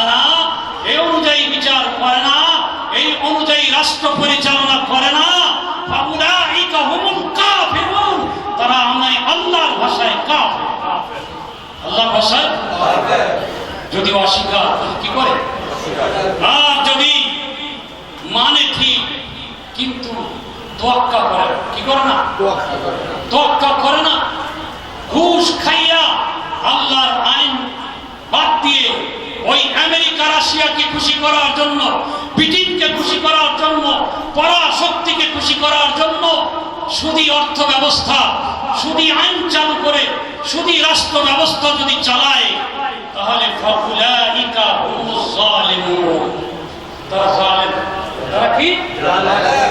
আর আমি মানতে চাই কিন্তু পারি না, আমি সচিব হয়ে গেছি, আমি বড় কর্মকর্তা হয়ে গেছি, আমি সবকিছু মানি, আল্লাহকে মানি, নবীকে মানি, উপায় নাই, আমি যদি না মানি আমার চাকরি চলে যাবে। এমতো অবস্থায় যদি আমি আল্লাহ এবং রাসূলের আইন বাদ দিয়ে আমি যদি অন্য কোন আইনে বিচার করি, আমার আল্লাহ বলেন ফাউলাইকা হুমুল ফাসিকুন, তারা কি? তাহলে কয়টা? এক নম্বর বলেন কাফিরুন, বলেন, দুই নম্বর জালিমুন, তিন নম্বর কে বলছে? অতএব কার আইন মানতে হবে? এখন বলেন আমাদের দেশটার মধ্যে তিন দলের বাইরে কেউ আছে নাকি? হ্যাঁ, এই তিন দলের বাইরে নাই। একেবারে অস্বীকার করে কাফির, অন্যের পরে খোদ্দারি করার জন্য, জুলুম করার জন্য ব্যক্তিগত আইন চালায় জালিমুন, কি? আর দায় থেকে পাবলিক আইন মানে এটা কি? ফাসিক। আল্লাহ হযরত ওমর রাদিয়াল্লাহু তাআলা কয় ভাগ করে দিলেন? কয় ভাগ? হ্যাঁ, যখন দুই ভাগ করে দিলেন তখন ওই বিশির ইবনুল আহবারের ছেলে মেয়েরা আল্লাহর রাসূলের দরবারে আসেন। কার দরবারে? আল্লাহর রাসূলের দরবারে এসে আপিল করলেন। কি করলেন? আপিল করলেন। বিচার করেছেন কে? না, কে বিচার করেছেন? কে? ওমর। বিচার কার্যকর করেছেন কে? বিচারও করেছেন, কার্যকর করেছেন কে? ওমর। এবার আপিল চলে গেছে কোথায়? হ্যাঁ, নবীর দরবারে আপিল করছে কারা? ওয়ারিসরা। কারা? ওয়ারিসরা। বাবার বিচার করে ফেললে সন্তানেরাও যদি সংক্ষুব্ধ হয়, কি হয়? সংক্ষুব্ধ হয়। বিচার যদি ন্যায্য মানে না করে তখন তারা কার কাছে যাবে? আপিল বিভাগে। কোথায়? আপিল বিভাগে যাবে। তো ওমর থেকে এবারে আপার লেভেল নবীর দরবার, সুবহানাল্লাহ, নবীর দরবারে যখন গেলেন, আমার নবীর কাছে গিয়ে বললেন, ইয়া রাসূলুল্লাহ, ইয়া হাবিবাল্লাহ, হযরতে ওমর আমার বাবাকে খতম করে দিয়েছে। আমার বাবা আপনাকে মানতেন, আমার বাবা মুসলমান, আমার বাবা একজন মুসলমান হওয়ার পরেও হযরতে ওমর আমার বাবাকে খুন করেছে, খুন করেছে। আমার নবী সাথে সাথে একটু বলে ফেললেন। কি বলেন? আমার নবী বললেন যে হায় হায়, হতে পারে যে মা কুনতু আযুন্নু আন্না ওমর ইয়াস্তাইউ আলা কদরি রাজুলিন মুমিনিন। আমার মনে হয়, উনি আল্লাহ রাসূল বলেন, আমার মনে হয় ওমর একটু বেশি বাড়াবাড়ি করে ফেলছে, একটু বেশি বাড়াবাড়ি করে ফেলছে। এটা যখনই আমার নবী বললেন, আসমান থেকে হঠাৎ করে জিবরাইল এসে গেলেন। জোরে বলুন না সুবহানাল্লাহ। কে এসে গেলেন? জোরে বলুন, কে এসে গেলেন? জিবরাইল এসে গেলেন। এসে বললেন, ইয়া রাসূলুল্লাহ, ইয়া হাবিবাল্লাহ, হযরতে ওমর তো আপনার শান তুলে ধরেছে। ওমর ভুল করে নাই, ভুল করে নাই। ওমর তো আমার নবীর শান জাহির করেছে। নবীর কথা যারা মানে না তারা তো আসলে মুসলমান না, তারা মুনাফিক। তারা কি? তারা মুনাফিক, তারা মুনাফিক। নবীর আইন যারা মানে না তারা মুনাফিক। ফালা ইউমিনুনা, তারা ঈমান আনেনি, ঈমান আনেনি। আমা কানা লিল মুমিনিন ওয়ালা মুমিনাতিন ইযা কাদাল্লাহু ওয়া রাসূলুহু আমরান আইয়াকুনা আমরিহিম জোরে বলুন না সুবহানাল্লাহ। ইয়া রাসূলুল্লাহ, ইয়া হাবিবাল্লাহ, আল্লাহ এবং রাসূল যদি কোনো ফয়সালা দিয়ে দেয়, এই ফয়সালাকে বিদ্যাঙ্গুলি দেখাইয়া অন্য কোন কোর্টে যাওয়ার ক্ষমতা আল্লাহ দেয় নাই। জোরে বলুন না সুবহানাল্লাহ। ইয়া রাসূলুল্লাহ, ইয়া হাবিবাল্লাহ, আপনি যেই বিচার করেছেন এটাই ন্যায্য বিচার ছিল, কিন্তু ওই বেশির ছিল মুনাফিক। কি ছিল? এজন্য ওমরের বিচার কি আছে? রাইট। জোরে বলুন না সুবহানাল্লাহ। ওমরের বিচার কি ছিল? অতএব হে বান্দালি মসজিদের সম্মানিত মুসল্লিয়ান, আল্লাহ এবং আল্লাহ রসুলের আইন যতদিন আমরা মানব না, এই জমিনে কোনোদিন শান্তি আসবে না। ঠিক না বে ঠিক? আজকে যদি বাইতুল মুকাররম মসজিদের পাশে কোন ধর্ষণকারীকে যদি দুটি হাত পিছনে বেঁধে দুইটা পা ভাঁজ করে মাথার মধ্যে কালো কাপড় দিয়ে পেঁচিয়ে যদি মাথাটা নত করে বিশাল বড় নাঙ্গা তলোয়ার দিয়ে যদি তাকে দুই টুকরা প্রকাশ্যভাবে যদি একজনকে করা হতো, বাংলার জমিনে কোনো ধর্ষণ হবে না। ঠিক না বে ঠিক? শান্তি কার আইনে? আল্লাহ এবং তার রসুলের আইনে। ঠিক না বে ঠিক? আর অশান্তি কোথায়? অশান্তি কোথায়? মানব রচিত আইনে। ঠিক না বে ঠিক?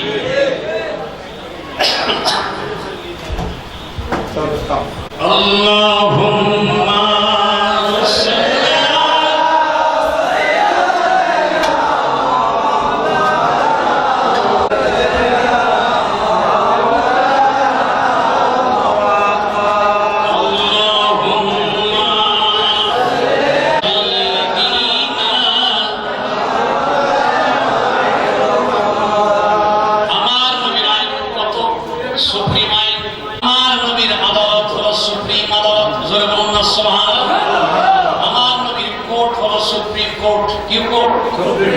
যার উপরে আর কোন আপিল নাই।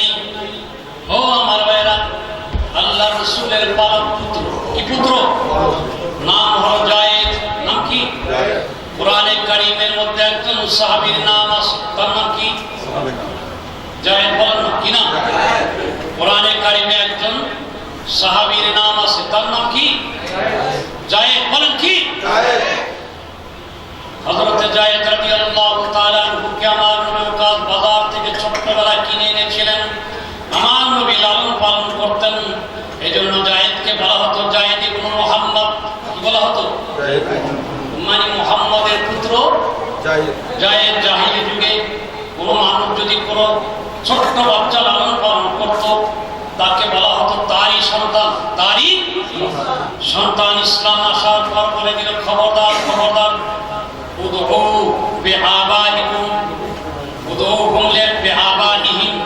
তোমরা ডাকো তাদের আসল জন্মদাতা বাবার নামে, জন্মদাতা বাবার নামে ডাকো। খবরদার জায়েদকে আমার নবীর আসল পুত্র মনে করিও না। জাহিলি যুগে পালক পুত্রের সাথে পালক পুত্রকে নিজের পুত্রের মতো সম্পত্তি দিত। নাউজুবিল্লাহ বলেন। পালক পুত্রের বউকে বিয়ে করা হারাম ছিল। কি ছিল? হারাম ছিল। পালক পুত্র আমাদের দেশে পালে না পালে, হ্যাঁ, এটা একটা মানবীয় আইন। কি আইন? দেখেন, কেউ যদি কোনো সন্তান পালে, লালন পালে, একজনা সন্তান হয় না, একটা বাচ্চা হাসপাতালে পেয়েছে, সে তাকে লালন পালন করতে পারবে যতদিন বালেগ না হয়।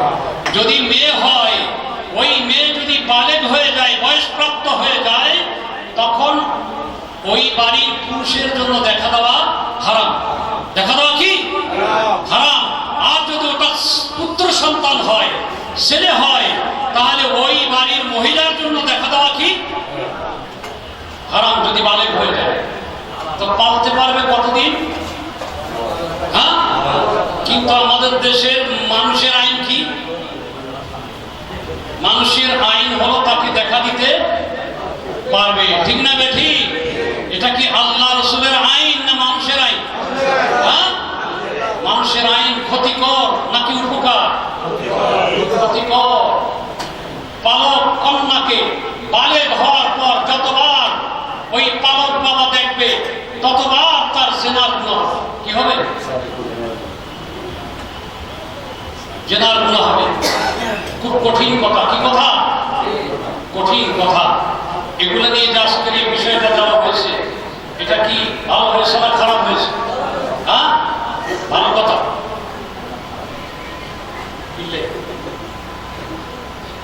আজকের এই সাবজেক্টটা ভালো না খারাপ?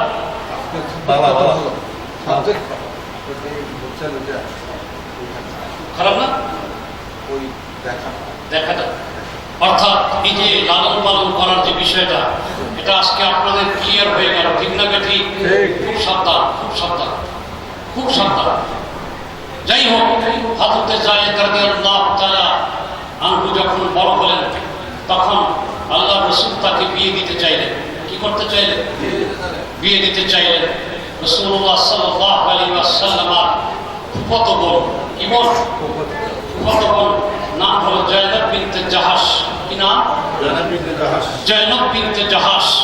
তো জয়নব বিনতে জাহাশের কাছে প্রস্তাব পাঠাইলেন, হে জয়নব, তোমাকে বিয়ে বসতে হবে জায়েদের সাথে। কার সাথে? জায়েদের সাথে। জয়নব সাথে সাথে অস্বীকার করলেন। কি করলেন? অস্বীকার করলেন। অস্বীকার করে বলেন, ইয়া রাসূলুল্লাহ, ইয়া হাবিবাল্লাহ, এটা আপনি কি করলেন? আমি হলাম কুরাইশ বংশের, আর জায়েদ হলো একটা গোলাম। জায়েদ আপনি আজাদ করেছেন ঠিক, আপনি স্বাধীন করেছেন ঠিক, কিন্তু সে তো এক সময় কি ছিল?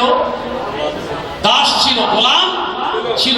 আমি কুরাইশ বংশের মেয়ে হয়ে আমি একটা দাসের সাথে বিয়ে বসবো, এটা হয় নাকি? এরপর জয়নবের ভাই আব্দুল্লাহ আসলেন। কে আসলেন? আব্দুল্লাহ ইবনে জাহাশ আসলেন। এসে বললেন, ইয়া রাসূলুল্লাহ, ইয়া হাবিবাল্লাহ, আপনি এটা কি করলেন? আমার ভাই জয়নবকে আপনি একটা দাসের সাথে বিয়ে দিবেন? তখন আমার নবী বলেন, হে জয়নব, হে আব্দুল্লাহ, শুনো শুনো, এই জায়েদ তো ওই জায়েদ যার একটি মাত্র নাম কোরআনে কারিমে এসেছে। তোর বলুন না সুবহানাল্লাহ। কোথায় এসেছে? জায়েদ রাদিয়াল্লাহু তাআলা আনহুকে যখন স্বাধীন করলেন তখন ওই মক্কার কাফেররা তখন জায়েদকে গোলামের বাচ্চা বলতে লাগলো। কি বলতে লাগলো? গোলামের বাচ্চা বলতে লাগলো। জায়েদ তখন কাঁদতে লাগলো, ইয়া রাসূলুল্লাহ, ইয়া হাবিবাল্লাহ, আমি আজীবন আপনার খেদমত করেছি।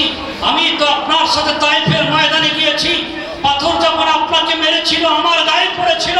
ইয়া রাসূলুল্লাহ, আপনার পিঠের উপরে যখন বৃষ্টির মতো পাথর পড়তেছিল, আমি ছোট্ট বাচ্চা তখন আমার পিঠ পেতে দিয়েছিলাম। জোরে বলুন না সুবহানাল্লাহ। আমি তো সেই জায়েদ, রক্তাক্ত অবস্থায় আপনি যখন সেই তায়েফের ওই বড়ই কাটার সেই গাছের পাশে যখন আপনি পড়েছিলেন, আমি তখন আপনাকে বুকের মধ্যে জড়িয়ে ধরেছিলাম। আমি সেই জায়েদকে তারা গোলামের বাচ্চা গোলাম বলে। আহা, আল্লাহ তখন খুশি হয়ে জায়েদের নামে আয়াত নাযিল করে দিলেন। নজরে বলুন না সুবহানাল্লাহ। জায়েদের সেই গোলামীর সান্ত্বনা দিয়ে তাকে উচ্চ আসনে বসাই দিলেন। আল্লাহু আকবার বলেন। আমার নবী বললেন, হে জয়নব বিনতে জাহাশ, তুমি কার সাথে বিবাহ বসবে জানো? যার নাম কোরআনে এসেছে। কোথায় এসেছে? কোরআনে এসেছে।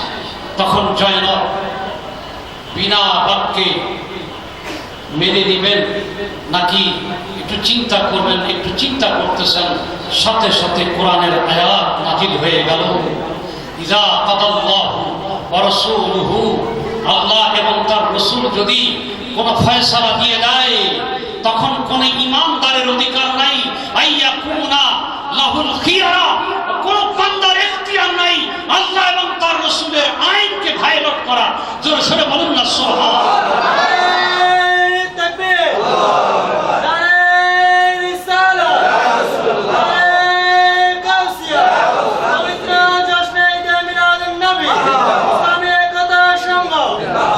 সম্মানিত হাজিরিন, কার আইন মানতে হবে? আল্লাহ এবং রাসূলের আইন, ঠিক না বেঠি? আজকে যদি সংসদে নবীর আইন থাকতো, আজকে যদি রাষ্ট্রে নবীর আইন থাকতো, আজকে যদি সমাজে নবীর আইন থাকতো, আজকে যদি নামাজের আইন বাস্তবায়ন হতো, আল্লাহু আকবার, সুবহানাল্লাহ। দেখেন এখানে লেখা আছে, চট্টগ্রাম বাংলাদেশ টিভি কেন্দ্রে আমাকে একটা সাবজেক্ট দেওয়া হয়েছিল, নামাজ না পড়ার শাস্তি, নামাজ না পড়ার শাস্তি। তখন কিতাব উল্টিয়ে দেখলাম, আল্লাহু আকবার, ইমাম আবু হানিফা রাহমাতুল্লাহ আলাইহি বলেন, যদি কোনো মুসলমান নামাজ যদি না পড়ে তাকে 3 দিন পর্যন্ত গ্রেফতার করে জেলখানায় বন্দী করতে হবে। কোথায় কোথায়? জেলখানায় কি করতে হবে? যতক্ষণ পর্যন্ত সে 5 ওয়াক্ত নামাজ না পড়বে ততক্ষণ পর্যন্ত তাকে বেত্রাঘাত করতে হবে। কি করতে হবে? বেত্রাঘাত করতে হবে। 5 ওয়াক্ত নামাজি যখন হয়ে যাবে তখন তাকে বন্দিখানা থেকে ছেড়ে দেওয়া হবে। হানাফি মাযহাব খুব সফট আইন দিয়েছে। কি আইন? সফট আইন, অর্থাৎ নরম আইন। ইমাম আহমদ ইবনে হাম্বল বলেন, ইচ্ছা করে যদি কেউ 3 দিন নামাজ না পড়ে তাকে প্রকাশ্য জনসম্মুখে তাকে হত্যা করতে হবে। কি করতে হবে? ইমাম শাফিও তাই বলেছেন, তাকে হত্যা করতে হবে। ইমাম মালিক বলেছেন তাকে সুযোগ দিতে হবে, 1 বার 2 বার 3 বার তাকে ছেড়ে দিতে হবে, এরপরে যদি নামাজ না পড়ে তাকে হত্যা করতে হবে। কিন্তু একমাত্র হানাফি মাযহাব বলেছে তাকে জেলখানায় বন্দী করতে হবে, নামাজ না পড়া পর্যন্ত তাকে বেত্রাঘাত করতে হবে। এই আইন যদি থাকতো আজকে সমাজে কোনো বেনামাজি, আর যখন নামাজি হয়ে যেত তখন এই সমাজটা শান্তির সমাজ হয়ে যেত। ঠিক কিনা? দর্শন থাকতো, আইন খেলা থাকতো, সুদ থাকতো। আজকে সুদ, এই সুদ মানুষের আইন নাকি আল্লাহর আইন? সুদ কার আইন? সুদ ব্যবস্থা কার আইন? আল্লাহর আইন। আল্লাহর আইনকে বিদ্যান করে দেখাচ্ছি। আমার নবী বলতেছেন, নবীর আইন, সুদ খাইও না, সুদ খাইও না, ইন্না ফির রিবা 70 হুবা। সুদের মধ্যে 70টা গুনাহ। সর্বনিম্ন গুনাহ হলো নিজের মাকে কাবা ঘরে নিয়ে জিনা করা, আর সবচেয়ে বড় গুনাহ হলো আল্লাহ এবং তার রাসূলের সাথে জিহাদ করা। কার সাথে? কার সাথে? আল্লাহ এবং রাসূলের সাথে জিহাদ করে পারবেন না। অতএব আজকে সুদ ছাড়া ব্যবসা নাই, সুদ ছাড়া ব্যাংক নাই। ঠিক না বে ঠিক? সুদ ছাড়া কোন রাস্তাঘাট কিছুই নাই। সব জায়গায় কি সুদ আর সুদভিত্তিক অর্থ ব্যবস্থা। এই জন্য দেখা যায় একদল মানুষ শুধু পয়সাওয়ালা হচ্ছে, ব্যাংকের টাকা নিয়ে নিয়ে একদল গ্রুপ ইন্ডাস্ট্রিজের মালিক হচ্ছে। ঠিক কিনা? একদল গাছতলার মালিক, আর একজন 5 তলার মালিক। ঠিক কিনা? একজন কয়তলার মালিক? 5 তলা, আরেকজন গাছতলার মালিক। কিসের কারণে? মানব রচিত আইন সুদের কারণে। কিসের কারণে? আমাদের কাছে মনে হয় যেন ব্যাংকের থেকে টাকা নিয়ে আমি অনেক বড় হতে পারবো, কিন্তু দেখা যায় এই লকডাউনে আল্লাহ বলে যে সুদ খাইতে খাইতে তোদের অবস্থা 12টা বাজায় দিছে। তো আমি ছোট্ট একটা সৈনিক পাঠাইতেছি,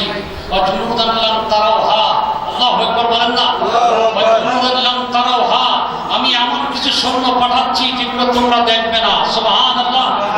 যেটা দেখা যায় কাকরোলের মতো। কির মতো? কাকরোল ছিলেন তো? কাকরোলের মতো ছোট্ট একটা ক্ষুদ্র অদৃশ্য একটা জিনিস পাঠাচ্ছি, যেটা এসি পাইলে পাওয়ার বেড়ে যায়। জোরে বলুন না সুবহানাল্লাহ। কি পাইলে? এয়ার কন্ডিশন পাইলে পাওয়ার বেড়ে যায়, আর গরম পাইলে পাওয়ার কমে যায়। জোরে বলুন না সুবহানাল্লাহ। আমাদের এলাকার পাশে 5000 বস্তি আছে, একজনেরও করোনা হয় নাই। একজনেরও করোনা হয় নাই। করোনা এখন দেখা যায় বড় বড় মানুষ ধরতেছে। ঠিক না বে ঠিক? পরিবার সহ ধরতেছে। ঠিক না বে ঠিক? আমি এমন সৈন্য পাঠাবো, ব্যাংকের টাকা নিয়ে হাজার কোটি টাকা লোন নিয়ে ছোট্ট গরিবেরা ওকে বলে গার্মেন্টসে চাকরি করে মাসে 200 টাকা জমাইয়া ব্যাংকের ভিতরে এফডিআর করেছে, সেখান থেকে টাকাগুলো তুমি নিয়ে গ্রুপ অফ ইন্ডাস্ট্রিজের মালিক হয়ে ফ্যাক্টরির পর ছিনতাই করে টাকাগুলো নিয়ে নিয়েছে, আমি এমন লকডাউন দিয়েছি তোদের ব্যবসা 12টা বাজাই দিয়েছি, ঠিক না বেটি? কিসের 12টা বাজে? ব্যবসা 12টা বাজছে। একজন 50,000 কোটি টাকার মালিক, উনি আমাকে টেলিফোনে বললেন যে হুজুর, ছোট ব্যবসায়ীদের ভিতরে, ছোট ব্যবসায়ীদের পাশার ভিতরে ঢুকছে ডিম, কিন্তু আমার পাশার ভিতরে ঢুকছে কাঁড়ল। কাঁড়ল কাঁড়ল কি ঢুকছে? কি বিক্রিতে? খাদ্য ছিল না? ছোট ব্যবসায়ীর পাশার মধ্যে কি ঢুকছে? ডিম। আর বড় ব্যবসায়ীর মধ্যে এটা হলো সুদের কুফল। কিসের? সুদের এই মানব রচিত আইন। কিসের আইন? আজকে আমাকে সাবজেক্ট দেওয়া হয়েছে আল্লাহর আইন ও মানব রচিত আইনের তুলনামূলক পর্যালোচনা। কোরআনে কারীমের মধ্যে 500টা আয়াত আছে খোদাই আইন। জোরে বলুন না সুবহানাল্লাহ। কয়টা আয়াত? 500টা আয়াত আছে কি আইন? খোদাই আইন। 3,006 লক্ষ হাদিসের মধ্যে 3,000 হাদিস আছে নবীর আইন। সুবহানাল্লাহ। কার আইন? কার আইন?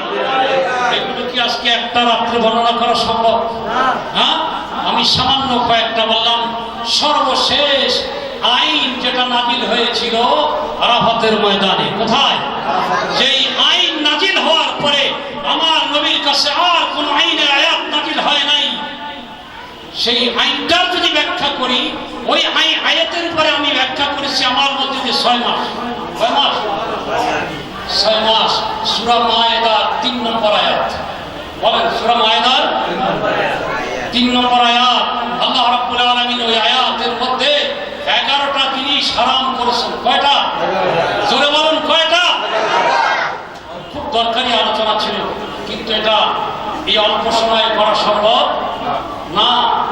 এই আয়াত নাজিলের 81 দিন পর আমার নবী দুনিয়া থেকে বিদায় হয়ে গেলেন। কয়দিন পর? 81 দিন পর আমার নবী দুনিয়া থেকে বিদায় হয়ে চলে গেলেন। সেই শেষ আয়াত, যে আয়াতটা যখন নাজিল হতে লাগলো, আমার নবী সাদা আতবা উটের উপরে বসে যখন খুতবা দিতে লাগলেন, আসরের নামাজের পরে হঠাৎ করে জিবরাইল যখন এই শেষ আইনের আয়াতটি যখন নাজিল করতে লাগলেন, হুজুরের সেই শক্তিশালী উট সেই আইনের আয়াতের ওজন সহ্য করতে না পেরে ধীরে ধীরে ধীরে ধীরে ওই উটটা জমিনে বসে গেলেন। জোরে বলুন না সুবহানাল্লাহ। উটটা জমিনে বসে গেলেন। সাহাবায়ে কেরাম দেখতেছে, কিরে, আমার নবীর যতগুলা উট, সবচেয়ে শক্তিশালী উট হলো এই আদবা উট। কি উট? আদবা। নাম কি? আদবা। এটার রং ছিল সাদা। রং ছিল কি? সাদা। নাজ্জাশী বাদশা আমার নবীকে এই উটটা উপহার দিয়েছেন। এই উটটা উপহার দিয়েছেন। সেই উটের উপরে দাঁড়িয়ে দাঁড়িয়ে আমার নবী যখন মুনাজাত করতেছিলেন আর ভাষণ দিতেছিলেন, ওই সময় এই শেষ আইনের আয়াত যখন নাজিল হয়, উটটা জমিনে বসে গেল। সুবহানাল্লাহ। এবং বসার পরে আমার নবী তেলাওয়াত করতে লাগলেন,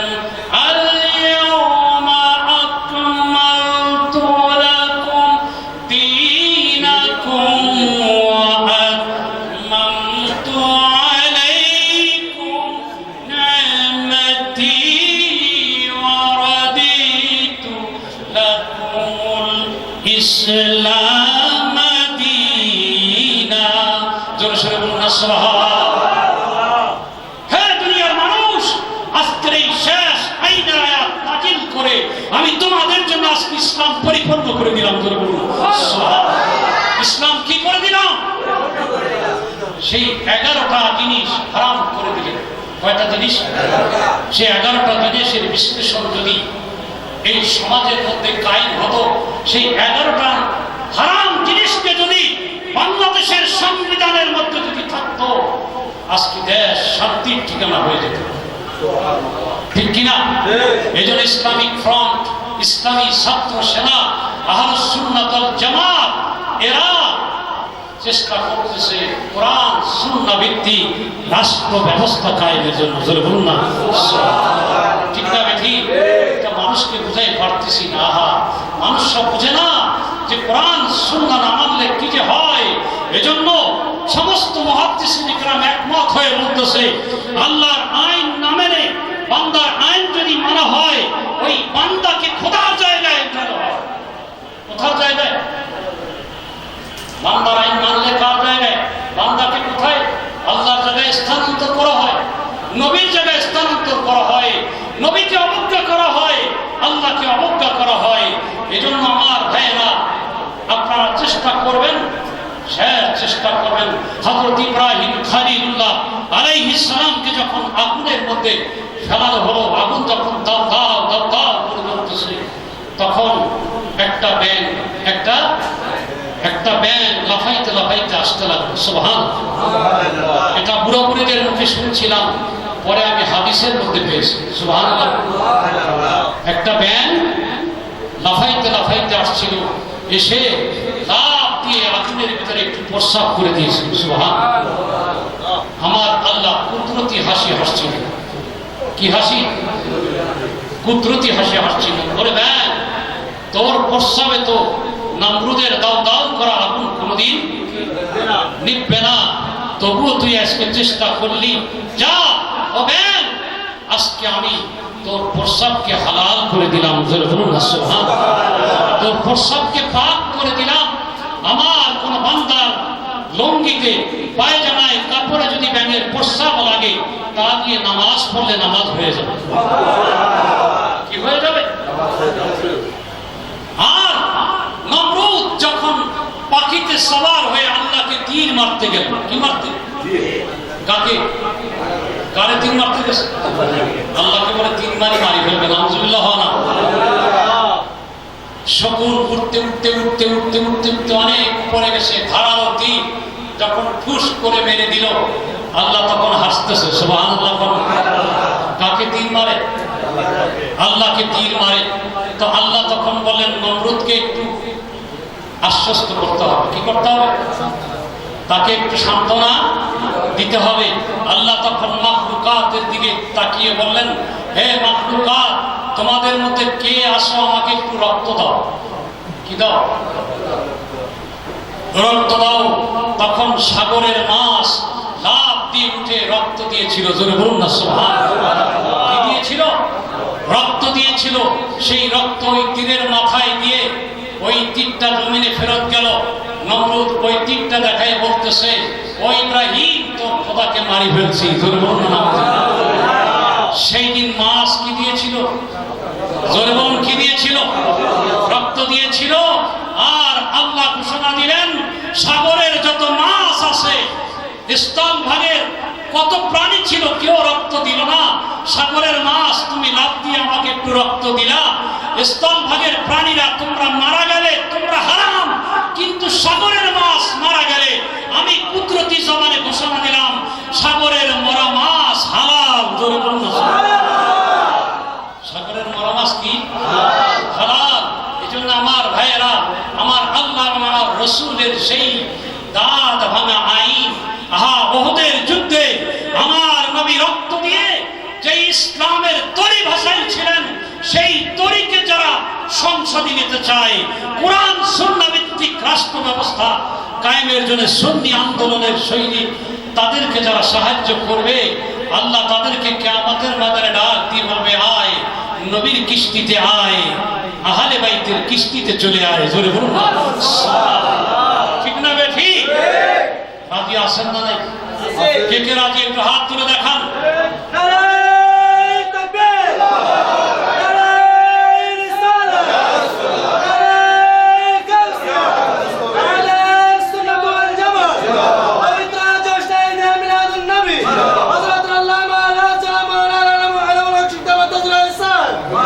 সম্মানিত হাজিরিন, আমরা এত দামি, ওই দিন কিতাবের মধ্যে দেখলাম, আমরা এত দামি।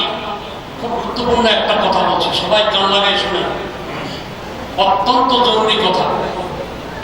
ফতোয়ার কিতাবে দেখলাম, ফতোয়ায়ে বাহাদুর রায়, ফতোয়ায়ে আলমগীরিয়া, এই কিতাবে দেখলাম যে মানুষ এত দামি যে আমাদের শরীরের চুল যদি কাটি, হাতের নখ যদি কাটি, একটু যদি চামড়া তুলি, এটাকে ডাস্টবিনে ফেলা মাকরুহ তাহরিম। কোথায় ফেলা? কথা বুঝতে পারছেন? আমরা চুল কোথায় ফেলাই দিই? নালার ভিতরে, ঠিক না বেঠিক? ডাস্টবিনের ভিতরে, ময়লায় আবর্জনার মধ্যে ফেলে দিই। কিন্তু কিতাবের মধ্যে লিখছে যে মুসলমানদের শরীরের প্রত্যেকটা অংশ শরীরের সাথে থাকা অবস্থায় যেমন দামি, শরীর থেকে আলাদা হয়ে গেল সমান দামি। আল্লাহু আকবার। আপনি মোষ কাটলেন, এই মোষগুলোকে ধরে রাখতে হবে, এগুলোকে কাগজে পেঁচাইয়া মাটিতে দাফন করতে হবে। নখ আলাদা হয়ে গেছে, এটাকে কাগজে পেঁচাইয়া কি করতে হবে? মায়েরা, পর্দানসীন মায়েরা, আপনারা খেয়াল করে শুনুন, আপনার মাথার চুল আশ্রাইয়া সেই চুলগুলোকে পেঁচাইয়া, খবরদার আপনার এই চুল যেন বাইরের কোনো ভিন পুরুষ না দেখে। শরীরের সাথে থাকা অবস্থায় যেভাবে পর পুরুষ দেখা হারাম, আপনার চুল বাইরে ফেলেও দিলে ভিন পুরুষ দেখা হারাম। দেখা কি? এজন্য এই চুলগুলা দাফন করতে হবে।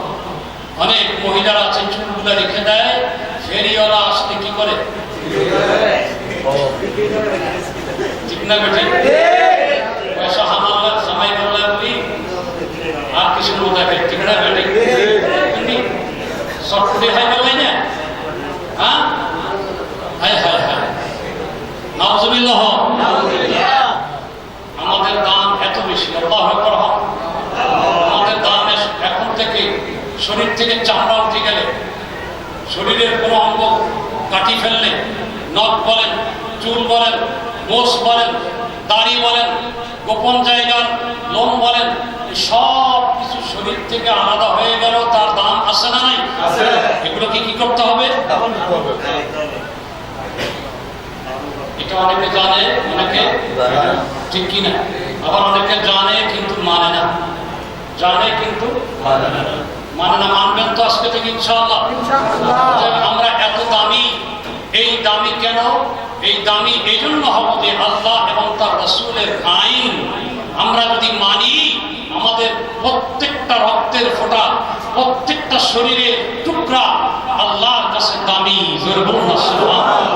আমার কথা ছিল, আল্লাহ পশুর জন্য আইন করেন নাই, পাখির জন্য আইন করেন নাই। কথা মনে আসে না নাই? আল্লাহ আইন করেছেন কাদের জন্য? জোরে বলেন, কাদের জন্য? কারণ আমাদের আকল আছে, ওদের আকল আমাদের মতো নাই। ওদের আকল আছে, কিসের মতো নাই? ওদের আকল মাঝে মাঝে আমাদের থেকেও বেশি। কারণ ডগ স্কাউট আছে না নাই? ডগ ডগ, হ্যাঁ, কি বলে? ডগ স্কাউট, যেটা দিয়ে আসামি ধরে ফেলে, ঠিক না বেঠিক? বোমা আবিষ্কার করে, ঠিক না বেঠিক? তো তাদের আকল আছে না নাই? তাদের আকল আছে। একটা কুকুর 3 মাইল দূর থেকে ঘ্রাণ পায়, কয় মাইল? তো ওদের নাকের পাওয়ার আমার নাকের পাওয়ার থেকে কি? কিন্তু ওদের আকল পরিপূর্ণ নাই, আমাদের আকল আছে। তো কুকুরের আইন নাই, পশু পাখির আইন নাই। ওরা জানে যে আমার আল্লাহ আমাকে যেই নিয়মে বানিয়েছে আমি সেই নিয়মে চলবো। জোরে বলুন না সুবহানাল্লাহ। আল্লাহর আইন ভাঙে না পাখি, আল্লাহর আইন ভাঙে না পশু, আল্লাহর আইন ভাঙে না মৎস্য। দুনিয়ার গাছপালা, তরুলতা সব কিছু আল্লাহ এবং তার রাসূলের আইন মানে। একমাত্র মানুষ আল্লাহর আইন মানে না, ঠিক না বেটি? এজন্য কিয়ামতের ময়দানে খবর আছে না? প্রত্যেকটা ক্ষেত্রে এই জন্য কার আইন মানতে হবে? তার হাবিবের আইন মানতে হবে। আল্লাহ হলেন আইন প্রণয়নকারী আর আমার নবী হলেন বাস্তবায়নকারী, ঠিক না বেঠি? আর নবীর ওয়ারিসরা হলো আহ্বানকারী।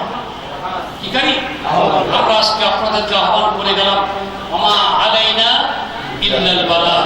আমাদের দায়িত্ব হলো কি? পৌঁছাই দেওয়া। কি? আর আপনাদের দায়িত্ব কি? গ্রহণ করা। আমার আল্লাহ বলেন কি? মা আতাকুম রাসূলু ফাখুযুহু। আল্লাহ যা অর্ডার করেছেন, রাসূল যা অর্ডার করেছেন তা ধরো। ওমা নাহাকুম আনহু ফান্তাহু। যা নিষেধ করেছেন তা ছাড়ো। আল্লাহ আমাদেরকে কবুল করুন। আমিন। আর জোরে বলুন আমিন। আমিন। ভাই যদি না মানি, কিয়ামতের ময়দানে আমার নবী বলবেন, আহারে আমি উহুদের ময়দানে